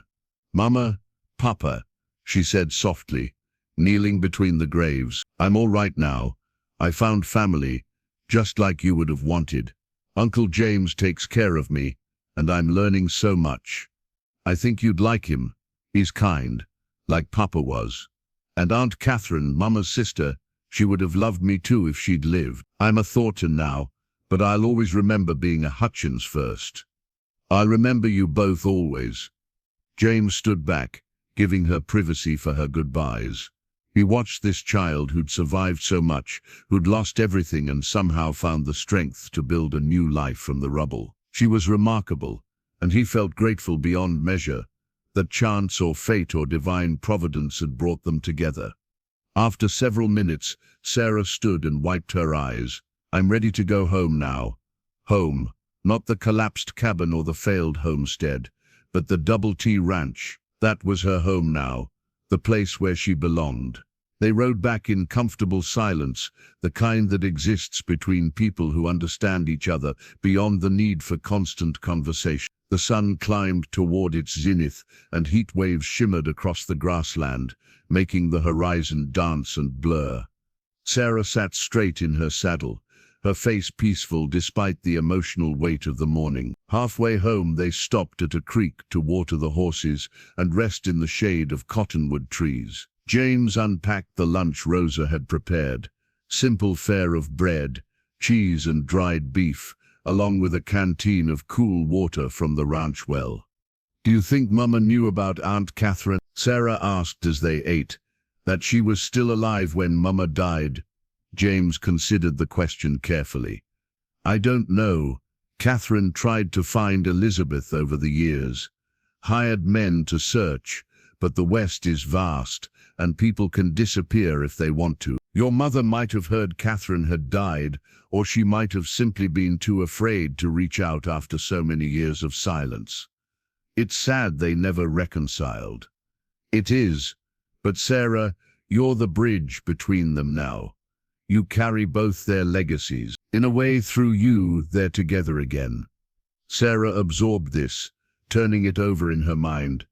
"I like that idea, that I'm connecting them even though they're both gone. You connect more than just them. You've brought life back to a house that was dying from loneliness. You've given me purpose I thought I'd lost forever. That's a gift beyond price." She looked at him with those serious eyes that sometimes seemed far older than 9 years. You gave me a gift too, Papa. You gave me a future when I had none. You could have let someone else buy me that day, someone terrible. But you didn't. I couldn't. James's voice was rough with emotion. The moment I saw you on that platform, terrified and alone, I knew I had to act. Even before I knew we were family, something in me recognized that you needed protecting. Do you think it was Aunt Catherine guiding you somehow? James smiled. Catherine would have liked that notion. She believed in things beyond what we can see and prove. Maybe she did guide me. Or maybe I simply saw a child who reminded me of all I'd lost and couldn't bear to lose again. They finished their meal and resumed the journey home. As the double T came into view, its buildings solid and welcoming against the afternoon sky, Sarah urged Willow into a canter, eager to return. James followed at a more measured pace, watching her ride ahead with skill and joy. The ranch yard bustled with activity. Miguel directed hands in repairing fence sections damaged by restless cattle. Rosa hung laundry in the warm breeze, sheets snapping like sails. A few of the men called greetings to Sarah as she dismounted, and she waved back with the easy familiarity of someone secure in her place. That evening, after supper and evening chores, James found Sarah in Emma's old room. He'd given her permission to move into it if she wanted, now that she was officially part of the family. She stood at the window, looking out over the darkening pastures. "It's a beautiful view," she said without turning. Did Emma like to stand here? She did, especially in spring when the calves were born. She'd watch for hours. "I'd like to move into this room if that's all right. Not to replace Emma, but to honor her memory. To make sure someone's living here and loving this view the way she did." James's throat tightened. "I think Emma would like that very much, and so would Catherine." Over the following days, they moved Sarah's belongings from the guest room to Emma's room. Now Sarah's room, Rosa helped rearrange furniture and hang new curtains. They kept some of Emma's things, small treasures that Sarah wanted to preserve, while storing others carefully in the attic. The room transformed into something new, while honoring what had been, a perfect metaphor for their entire family. One night, as James tucked Sarah into her new bed, she asked him about the future. "Will I go to school in town when I'm older?" "If you want to, or we can hire a tutor to come here, whatever helps you learn best." "And will I help run the ranch someday? Really help, not just pretend?" "Absolutely. You're a Thornton. This ranch will be yours as much as it's mine. You'll need to know every aspect of it." Her smile was radiant. "I want to learn everything. I want to make you proud." "Sarah," James said gently, "you already do. Every single day." He kissed her forehead and left her to sleep. This child who'd become his daughter in every way that mattered. September arrived with cooler mornings and the first hint of autumn in the air. The cottonwoods along the creek began showing touches of gold, and the cattle grew restless as instinct told them winter was coming. James began preparations for the season ahead, checking supplies and making repairs before the weather turned harsh. Sarah threw herself into learning ranch management with the intensity she brought to everything. She followed Miguel through his daily rounds, taking notes in a small journal James had given her. She learned to recognize signs of illness in cattle, to predict weather by reading the sky, to calculate feed requirements for the winter months ahead. "She has the mind for it," Miguel told James one evening, as they watched Sarah help one of the hands doctor a lame horse. "She sees patterns, understands cause and effect. Give her a few more years, and she'll run this place better than both of us combined." James felt pride swell in his chest. "She's determined, that Harrington trait coming through. And the Thornton stubbornness.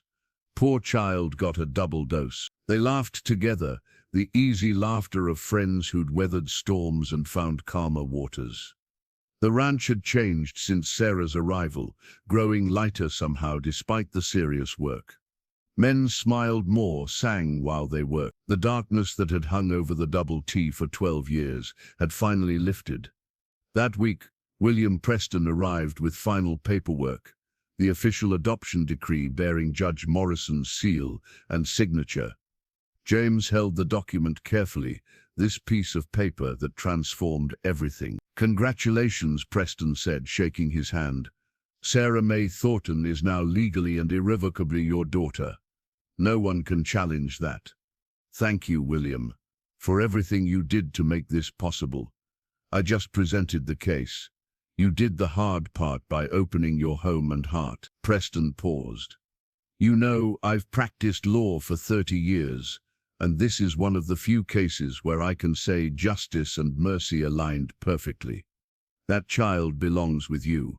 Anyone with eyes can see it." After Preston departed, James called Sarah into his study and presented her with the adoption decree. She read it slowly, her lips moving over the formal language, then looked up at him with shining eyes. "It says I'm your daughter forever, that no one can change it." "That's exactly what it says. You're a Thornton now, and always, with every legal protection that name carries." Sarah set the document down carefully, treating it with the reverence it deserved. "Can we frame it? Put it on the wall with the other important papers? We can do whatever you like with it. It's your document as much as mine." They decided to frame both the adoption decree and the tintype photograph of Elizabeth and Robert, hanging them side by side in the hallway.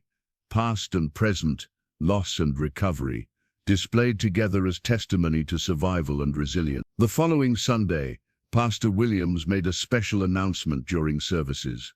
Sarah May Hutchins had been legally adopted by James Thornton and would henceforth be known as Sarah May Thornton. He invited the congregation to celebrate this new family with them. The response was overwhelming. People who'd been skeptical or judgmental months ago now approached with congratulations and gifts. Mrs. Henderson brought a quilt she'd sewn. The Callahan family presented Sarah with books for her education.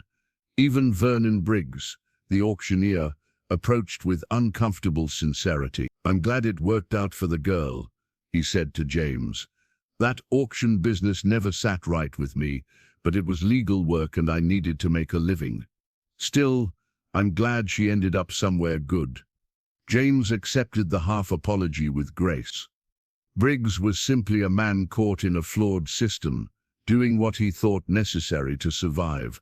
The real victory was that Sarah would never face that kind of vulnerability again. That afternoon, as they drove the wagon home from church, Sarah was quiet, processing the day's attention. Finally she spoke. "Papa, do you think people will forget I was ever Sarah Hutchins? That I was sold at auction like an animal?" James considered his answer carefully. "Some might forget or choose not to remember. But you should never forget, Sarah. Not because it defines you, but because it shows your strength. You survived something terrible and came out whole on the other side. That's worth remembering. I don't want to forget my first parents either. Even though I'm a Thornton now, you don't have to forget anything. You carry both families with you. The Hutchins gave you life and love. The Thorntons are giving you a future. Both matter." She nodded, satisfied with this wisdom. "I'm lucky, aren't I? To have had two families who loved me. We're all lucky, Sarah. You most of all for surviving me, for finding you. Your parents, both sets, for having you in their lives even if it wasn't for as long as anyone wanted." The wagon rolled on toward home, carrying this patched-together family forward into whatever came next. October painted the Montana landscape in shades of copper and gold. The aspens on the mountain slopes turned brilliant yellow, and morning frosts left delicate patterns on the windows. James began the annual cattle count, preparing to separate those that would go to market from the breeding stock that would stay through winter. Sarah rode alongside him during these counts, learning to evaluate animals with a critical eye, She'd grown comfortable on horseback, sitting tall in the saddle that James had ordered custom-made for her smaller frame. Her confidence had blossomed along with her skills, and the ranch hands treated her with respect rather than indulgence. "That heifer there," Sarah said, pointing to a young cow at the edge of the herd. "She's favoring her right front leg. Should we separate her out for Doc Holloway to examine?" James observed the animal carefully and saw Sarah was correct. The subtle limp would have escaped a less attentive eye. "Good catch. Mark her for examination. If it's serious, we'll keep her close to the barn for treatment." They worked together throughout the day, father and daughter, moving through the herd with practiced coordination. Miguel watched them with approval, seeing how naturally Sarah had integrated into the ranch's operations. She wasn't playing at ranch, she was genuinely learning, absorbing knowledge with the dedication of someone who understood this would be her life's work. That evening, as the sun set in brilliant orange and purple, they returned to find a visitor waiting at the ranch house. A woman in her 50s stood on the porch, speaking with Rosa, her travel-worn clothes suggesting a long journey. "Mr. Thornton," the woman said as James dismounted. "My name is Margaret Harrington Collins. I'm Catherine's older sister. Elizabeth's sister. I came as soon as I received word about Sarah." James felt the world tilt. Catherine's other sister, the one who'd stayed back east, who'd maintained the family connections, Elizabeth and Catherine had abandoned through circumstance and choice. He'd written to her weeks ago, informing her of Sarah's existence and adoption, not expecting a response, much less a visit. "Mrs. Collins," he said, recovering his composure, "this is unexpected. Please come inside." Margaret's eyes had already found Sarah, who would uncertainly beside her horse. The resemblance between them was unmistakable, the Harrington features passed down through generations. Margaret's hand went to her mouth, tears springing to her eyes. "She looks just like Elizabeth did at that age. Just exactly like her." Sarah moved forward slowly, uncertain how to greet this stranger, who was somehow family. Margaret knelt, despite her travel-stained skirts, bringing herself to Sarah's eye level. "Child, I'm your mother's oldest sister, your Aunt Margaret. I've come a very long way to meet you. You knew my mama. I knew her from the day she was born until she ran away at 18. I've regretted every day since that I didn't try harder to bring her home." Margaret's voice broke.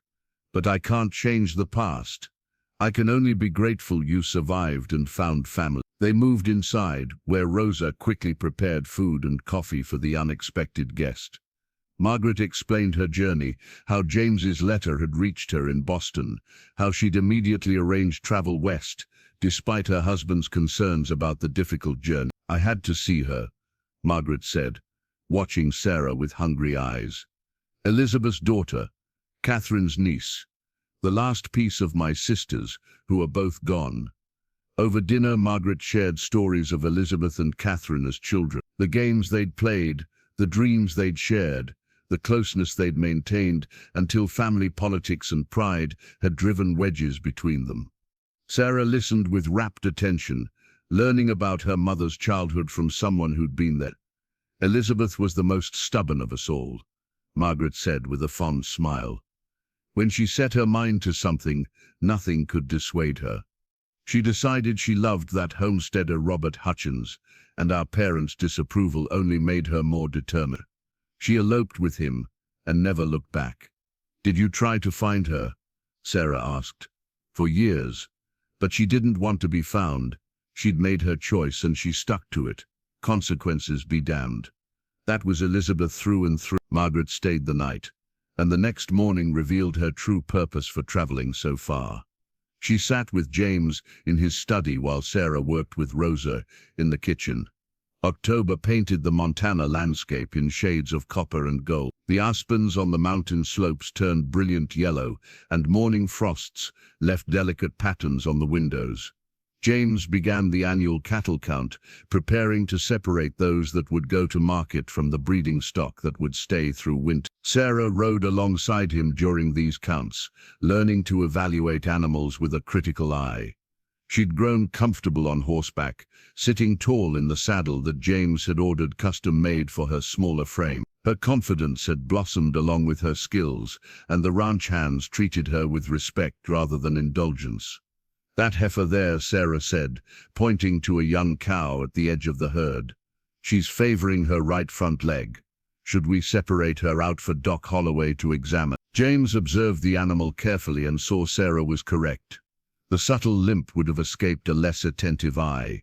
"Good catch. Mark her for examination. If it's serious, we'll keep her close to the barn for treatment." They worked together throughout the day, father and daughter moving through the herd with practiced coordination. Miguel watched them with approval, seeing how naturally Sarah had integrated into the ranch's operations. She wasn't playing at ranch, she was genuinely learning, absorbing knowledge with the dedication of someone who understood this would be her life's work.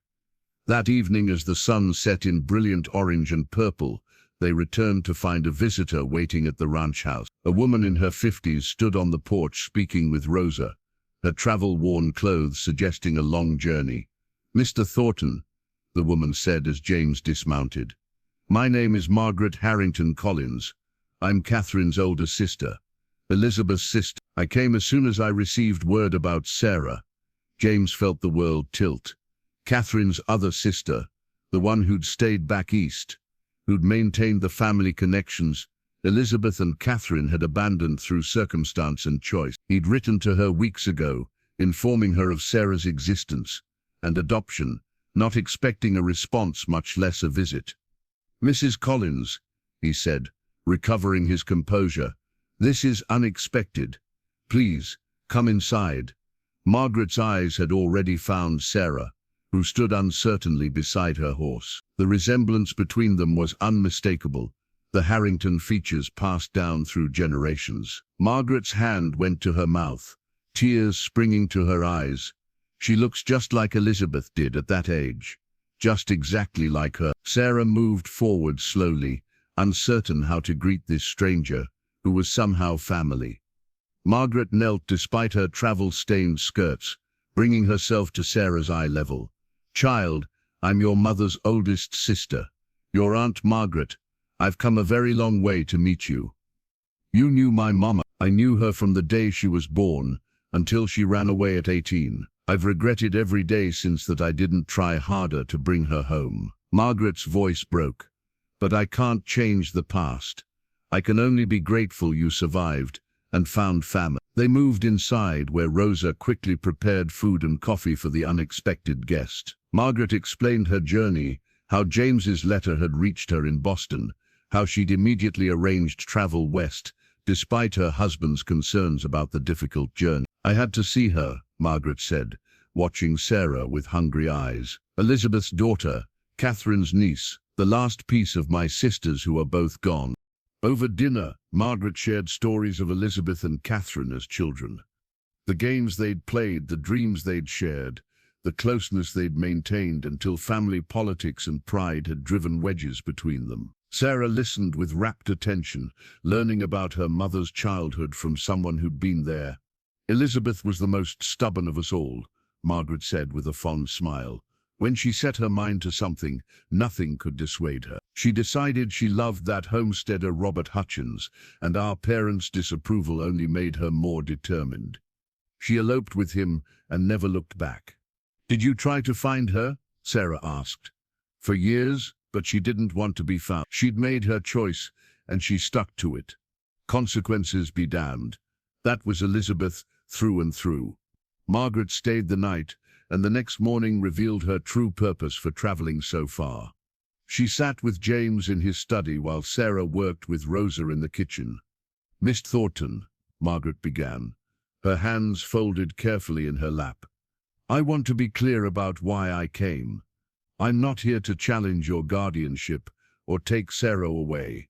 The adoption is legal and proper, and anyone can see she's thriving under your care." James relaxed slightly, though he remained cautious. "Then why make such a difficult journey?" "Because she's the last of my sister's children, the last Harrington, of that generation. I wanted to meet her, to know her, to make sure she understands she has family beyond Montana territory. Margaret paused, choosing her words carefully. I'd like to stay in touch with Sarah, if you'll permit it. Letters, perhaps visits when travel allows. I want her to know the Harrington side of her heritage, the Hanny history that Elizabeth left behind. James considered this. Sarah deserved to know her full family, not just the fragments that circumstance had preserved. I think that would be good for her. She's asked questions about her mother's childhood, about the family back east. You could answer those questions better than I can. There's something else. Margaret reached into her satchel and withdrew a small velvet box. This belonged to our mother, Sarah's grandmother. It's been in the Harrington family for 3 generations. I want Sarah to have it. She opened the box to reveal a delicate silver locket on a fine chain. The locket was engraved with tiny flowers, the craftsmanship exquisite. Margaret opened it to show 2 small spaces for photographs.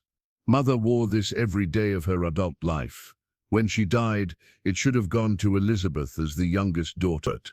Elizabeth was gone by then, and I kept it, hoping someday to give it to her. Now it should go to Sarah. James felt the weight of this gesture. The locket represented continuity, family legacy passing through generations despite separation and loss. She'll treasure it. Thank you for bringing it so far.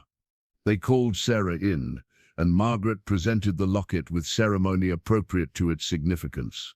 Sarah held it carefully, examining the delicate engraving with wonder. This was my grandmother's. Your grandmother, Mary Harrington. She would have loved you dearly, Sarah. All your grandparents would have, if they'd lived to see you. Margaret helped Sarah fasten the chain around her neck. There are no photographs in it yet, but we can remedy that. Perhaps one of your mother from when she was young, and one of you now, past and present together. Sarah touched the locket reverently. I'll take good care of it. I promise. Margaret spent 3 days at the Double T, each day revealing more of the Harrington family history. She spoke of traditions and values, of expectations and responsibilities that came with the family name. But she also made clear that Sarah's future was her own, to determine, shaped by both her families but not limited by either. On the morning of her departure, Margaret took Sarah aside for a private conversation. James watched from a distance as they walked through the garden Rosa maintained, their heads bent together in serious discussion. When they returned, Sarah's eyes were red, but her expression was peaceful. Margaret embraced James before boarding the stagecoach back to Great Falls, where she'd catch the train east. You've given her a remarkable life here. Catherine would be so proud of what you've done. I'm just trying to honor her memory and protect a child who needed protect. You're doing far more than that. You're giving Sarah roots and wings both. That's what every child needs. Margaret smiled. I'll write when I reach Boston. And perhaps next summer, if you'd allow it, Sarah might visit us in the East. Meet her cousins, see where her mother grew up. We'll see when the time comes. For now, she needs stability more than adventure. Agreed. But remember, James, Sarah's world can be bigger than Montana. Don't let fear of losing her keep her confined. The stagecoach pulled away, leaving James to contemplate Margaret's words. She was right, of course. Sarah deserved the whole world, not just the piece of it he could offer. But the thought of her leaving, even temporarily, brought back the old fear of loss. That evening, Sarah showed him the locket again, now containing the tintype of her mother that they'd carefully cut to fit. Aunt Margaret said someday I'll put my own daughter's picture in the other side, that the locket will keep being passed down. That's a nice tradition. Papa, I told Aunt Margaret I'd visit Boston someday, but that Montana is my home, that I'm a Thornton and this ranch is where I belong. She looked at him seriously. That's true, isn't it? I do belong here. Always, James said firmly.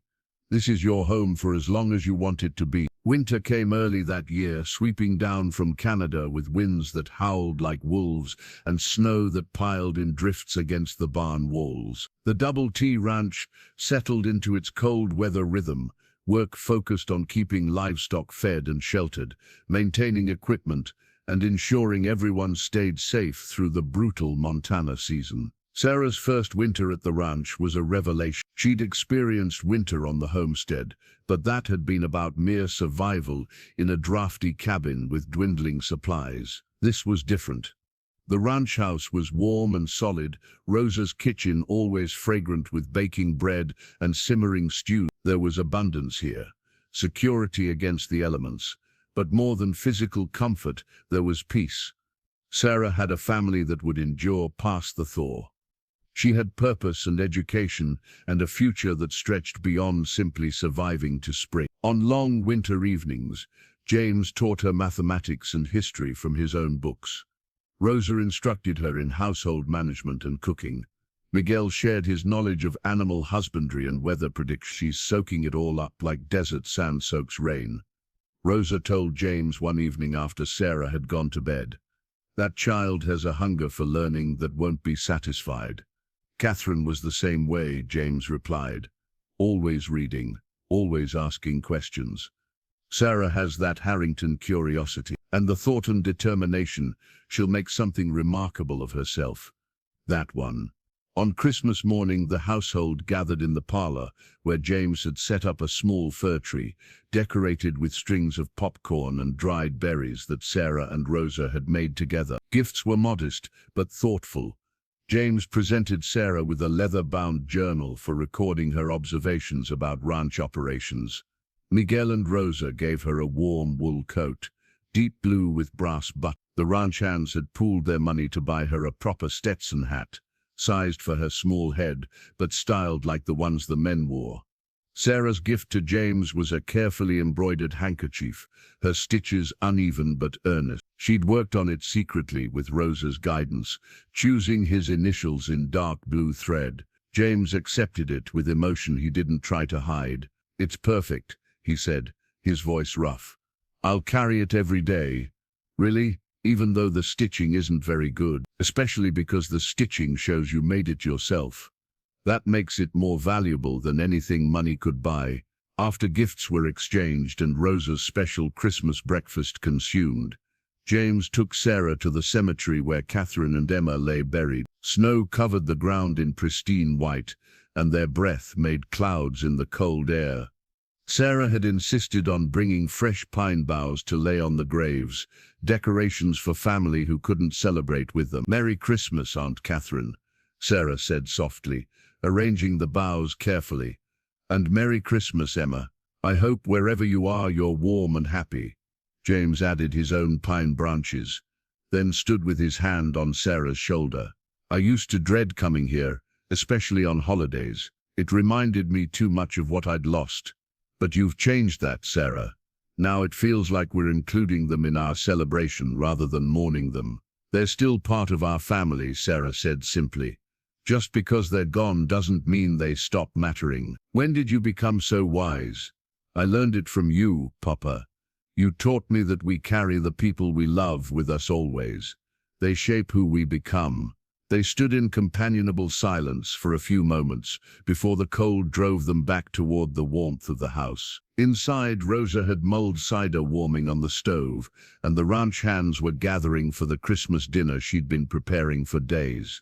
The celebration was boisterous and warm, filled with laughter and stories. Sarah sat at James's right hand at the head of the table, occupying the place that had been empty for 12 days. She participated in the conversation with growing confidence, no longer the frightened, silent child who'd arrived in spring. Late that night, after everyone had retired and the house was quiet, James sat in his study reviewing the year that had passed. 12 months ago, he'd been a lonely man going through the motions of living without truly being alive. He'd had wealth and respect, but no joy, no purpose beyond maintaining what he'd built. Now he had a daughter. He had laughter in his house, and reason to plan for a future beyond his own lifetime. Sarah had given him something he'd thought lost forever: hope. He pulled out Catherine's journal, a habit he'd maintained throughout the year, and read her final entry once more. Her dream of meeting Elizabeth's daughter, of family reuniting, through Sarah, That dream had been realized, even if not in the way Catherine had imagined. "We did it, Catherine," he whispered to the empty room. "We brought your family home." Spring returned to Montana Territory with the same gentle persistence it always did, melting snow revealing brown earth that would soon turn green. The cycle continued as it had for millennia, indifferent to human drama, but providing the backdrop against which all human stories unfolded. Sarah stood at the fence, overlooking the eastern pastures, watching the sunrise paint the sky in shades of rose and gold. She was 9 now, nearly 10, transformed from the terrified child who'd stood on an auction block into someone confident and purposeful. The worn rag doll still sat on her dresser, but it had been joined by the wooden horse, the silver locket, and a growing collection of books and treasures that marked her expanding world. James approached from the barn, carrying 2 tin cups of coffee. He handed one to Sarah, who accepted it with a smile. She'd acquired a taste for coffee over the winter, though Rosa still insisted on adding plenty of milk and sugar to make it suitable for a child. "New calves born overnight," James reported. 3 heifers and 2 bulls, all healthy. "I'll check on them after breakfast," Sarah said. "Make sure they're nursing properly." They stood together in comfortable silence, father and daughter watching the land wake up. A year had passed since that auction, since the moment James had raised his hand and changed both their lives forever. 365 days of learning and growing and healing. "Do you ever think about that day?"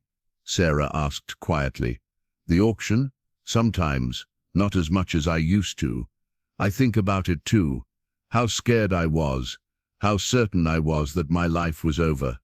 She paused. "I didn't understand then that it was actually just beginning." James looked at her, this child who'd become his whole world. "Do you have regrets? Things you wish had been different?" "I wish my first parents hadn't died. I wish they could have met you, seen that I'm safe and happy. But I don't regret anything that brought me here." She met his eyes. "Do you? Not a single moment. You gave me a reason to live again, Sarah. Before you I was just existing, going through motions without purpose. You changed that. We saved each other," Sarah said simply. "You saved me from that auction, and I saved you from loneliness. That's what families do." A rider appeared on the road, approaching at a steady pace. As he drew closer, they recognized Tommy, the young ranch hand, returning from town with the weekly mail. He dismounted at the porch and handed James a bundle of letters and newspapers. Among the correspondence was a thick envelope bearing the territorial seal. James opened it carefully, reading the contents while Sarah waited patiently. His expression shifted from neutral to surprised, to something approaching joy. "What is it, Papa?" "It's from Judge Morrison. He's written to inform me that the territorial legislature has passed new laws regarding orphans and child welfare. Auctions like the one where I found you are now illegal. Children without families will be placed through proper adoption procedures, with oversight to ensure their well-being." "Because of us?" "Partly. Our case was cited in the debates as an example of why the old system was flawed. They used what happened to you, the circumstances of your sale, to argue for reform. Your suffering helped change the law, Sarah. Other children won't face what you faced." Sarah absorbed this, understanding the weight of it. Her ordeal had meaning beyond her own life. It had sparked change that would protect others. "I'm glad something good came from it. More than something good. You came from it. And now, laws that will protect vulnerable children for generations." James folded the letter carefully. "That's a legacy to be proud of." The morning continued its gentle unfolding. Rosa called them in for breakfast. The ranch hands gathered for their assignments. Cattle moved through pastures, horses stirred in stalls, and the great wheel of ranch life turned as it always had, and always would. But something fundamental had shifted. The Double T Ranch was no longer a monument to loss, but a testament to resilience and hope. It was a home again, filled with laughter and purpose, and the promise of futures yet unwritten. That evening, James sat in his study updating the ranch ledger. Sarah appeared in the doorway, already in her nightgown, ready for bed, but not quite willing to end the day. "Papa, will you tell me about Aunt Catherine again? About how she and Mama were when they were young?" James set aside his work and gestured to the chair beside his desk. Sarah settled into it, tucking her feet under her, and he began the stories she never tired of hearing. Stories that connected her to the family she'd never met, but carried within her nonetheless. Outside, stars emerged in the darkening sky, the same stars that had witnessed countless human stories across this vast Montana landscape. Another day ended, another night began, and in the warm glow of lamplight, a father and daughter sat together, building memories that would sustain them through whatever seasons lay ahead. Summer arrived with the kind of heat that made the air thick and heavy, carrying the scent of prairie grass and wildflowers across the Double T. Sarah had turned 10 in May, marking the occasion with a celebration that included the entire ranch community. She'd grown taller over the winter, her frame filling out with the sturdy strength of someone who worked outdoors and ate well. James watched her from the porch as she worked with one of the new colts in the corral, her movements patient and deliberate. She had a gift with horses, a natural empathy that allowed her to communicate with them in ways that went beyond words. The colt, skittish and uncertain just days ago, now followed her around the corral like a devoted puppy. "She's something special," Doc Holloway said, standing beside James. He'd stopped by to check on a ranch hand who'd injured his arm in a fall. "I've been practicing medicine for 30 years, and I've seen a lot of children. That one there has something rare. Resilience combined with compassion. Most people have one or the other, rarely both." "She's had to be resilient," James replied. "Life didn't give her much choice." "No, but she could have become bitter or broken. Instead, she became strong and kind. That's character, James. That's who she is at her core." The doctor's words stayed with James long after he'd departed. Sarah's character, her fundamental goodness despite everything she'd endured. He'd provided safety and opportunity, but the rest came from within her, shaped by parents who'd loved her, even as they struggled, refined by hardship that could have destroyed a lesser soul. That afternoon, a telegram arrived from Margaret Harrington Collins in Boston. James read it twice before calling Sarah in from the barn. "Your Aunt Margaret has invited you to visit Boston this summer. She wants you to meet your cousins and see where your mother grew up." Sarah's eyes widened. "Really? She wants me to come all that way?" "She does. She's arranged everything, would pay for your travel and stay with her family for a month." James paused, fighting the fear that rose in his chest. "It's your decision, Sarah. If you want to go, I'll put you on the train. If you'd rather stay here, that's fine too." Sarah considered this carefully, her expression thoughtful in that way she had when weighing important matters. "Would you be all right if I went? You wouldn't be lonely?" "I'd miss you terribly," James admitted. "But I want you to have experiences beyond this ranch, to know your family, to see different parts of the world. You deserve that." "What if I go and decide I like Boston better than Montana?" James forced himself to speak the truth, even though it terrified him. "Then you'd have to make a choice. But Sarah, wherever you go, whatever you decide, you'll always be my daughter. That doesn't change with distance." She threw her arms around him suddenly, fiercely. "I want to go visit Aunt Margaret. I want to meet my cousins and see where Mama lived. But this is my home, Papa. The Double T is where I belong. I'll come back." "I know you will," James said, holding her close and hoping with everything in him that it was true. 2 weeks later, James stood on the train platform in Great Falls, holding Sarah's traveling bag while she adjusted her new traveling dress. Rosa had sewn it specially for the journey, deep green with a white collar, appropriate for a young lady visiting Eastern relatives. The silver locket hung around Sarah's neck, containing now both her mother's image and a small photograph of James that had been taken in town. "Remember everything Aunt Margaret teaches you," James said, his voice gruff with suppressed emotion. "Write to me every week. And Sarah, if you need anything at all, send a telegram and I'll come get you." "I'll be fine, Papa. It's only a month. She hugged him tightly. I love you. I love you too, daughter. The train whistle blew, and Sarah climbed aboard with the conductor's assistance. She found a window seat and pressed her hand against the glass. James stood on the platform, watching as the train began to move, gathering speed as it carried his daughter east toward experiences he couldn't share or control. He stayed on the platform long after the train disappeared from sight, this man who'd learned that love meant letting go as much as holding on. Then he mounted his horse and rode back toward the ranch, toward the life they'd built together, trusting that the foundation they'd created was strong enough to withstand temporary separation. The double T would be there when she returned, and he would be there. Wait. The month Sarah spent in Boston felt like a year to James. He threw himself into ranch work, driving himself and the hands harder than necessary, anything to keep his mind occupied. Letters arrived weekly as promised, Sarah's handwriting growing more confident with each one. She wrote of cobblestone streets and brick buildings, of meeting cousins who looked like her, of visiting museums and libraries that held more books than she'd known existed. But every letter ended the same way. I miss the ranch. I miss the horses. I miss you, Pop. I'm counting the days until I come home. Rosa read the letters aloud during supper, and Miguel would shake his head with amusement.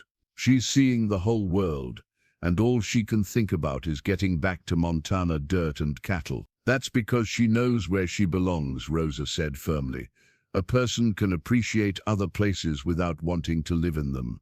The day Sarah was scheduled to return, James rode to Great Falls before dawn. Unwilling to risk being late, he paced the platform for 2 hours before the eastbound train finally appeared on the horizon, its whistle announcing arrival like a victory cry. Sarah was the first passenger off, scanning the crowd until she spotted him. She ran across the platform with complete disregard for the ladylike deportment Aunt Margaret had surely tried to instill, throwing herself into James's arms with enough force to make him stagger backward. "Papa, I missed you so much." "I missed you too, daughter." James held her tight, breathing in the scent of her hair, reassuring himself that she was real and solid and home. "Tell me everything." The ride back to the ranch was filled with Sarah's chatter. She described Boston's wonders with enthusiasm, but also its limitations, the crowds, the noise, the absence of open sky and clean air. She'd loved meeting her cousins, had learned much from Aunt Margaret about family history and proper etiquette, but she'd felt confined, trapped in a world of parlors and calling cards when what she craved was wind and space. And the freedom to ride. "It was wonderful, Papa, but it made me realize how much I love it here. How much I love our life. You wouldn't rather have the opportunities a city could provide? Better schools, culture, society. I'm sure this is where I belong, where I want to build my life." She looked at him seriously. "Did you doubt I'd come back?"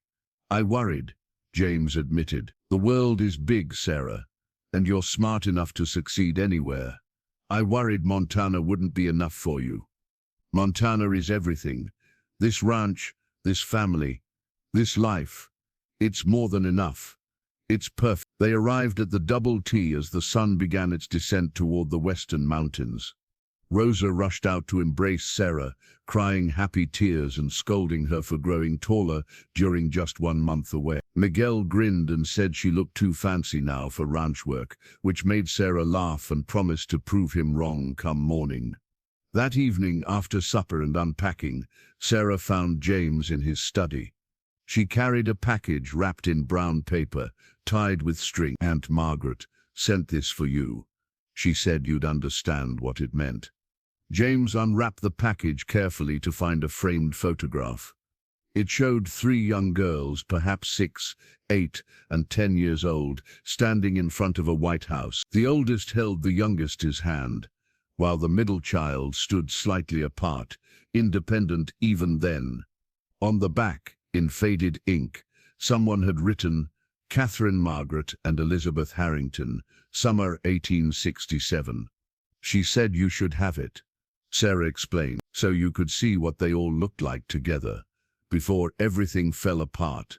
She said it was time for the family to be reunited, even if only in picture. James stared at the photograph, seeing Catherine's face young and carefree, Elizabeth's even younger, both of them innocent of the separations that would define their lives. And yet here, in this room, their legacy continued through Sarah, who carried pieces of all of them forward. "Thank you," he said, his voice rough. "This means more than you know." Sarah settled into the chair beside his desk, the same chair she'd occupied countless evenings before her journey. "Tell me what happened while I was gone. Did any calves get born? Did Willow miss me? What about the new colt I was training?" James smiled and began recounting the month's events, falling back into their comfortable rhythm of conversation. Outside, darkness settled over the ranch. Stars emerged one by one in the vast Montana sky. And inside, in the warm glow of lamplight, a father and daughter sat together, exactly where they both belonged. The wooden horse still stood on Sarah's nightstand. The rag doll still rested beside it. The silver locket still hung around her neck. And now, this photograph of three sisters would hang in the study, a reminder that families could break and heal, separate and reunite, die and continue through those who survived, to remember and honor them. This was their story, not perfect, but real, not without pain but not defined by it. A story of loss transformed into love, of auction blocks and adoption papers, of a rich cowboy who raised his hand at precisely the right moment, and a little girl brave enough to trust him. Their story, and it was far from over.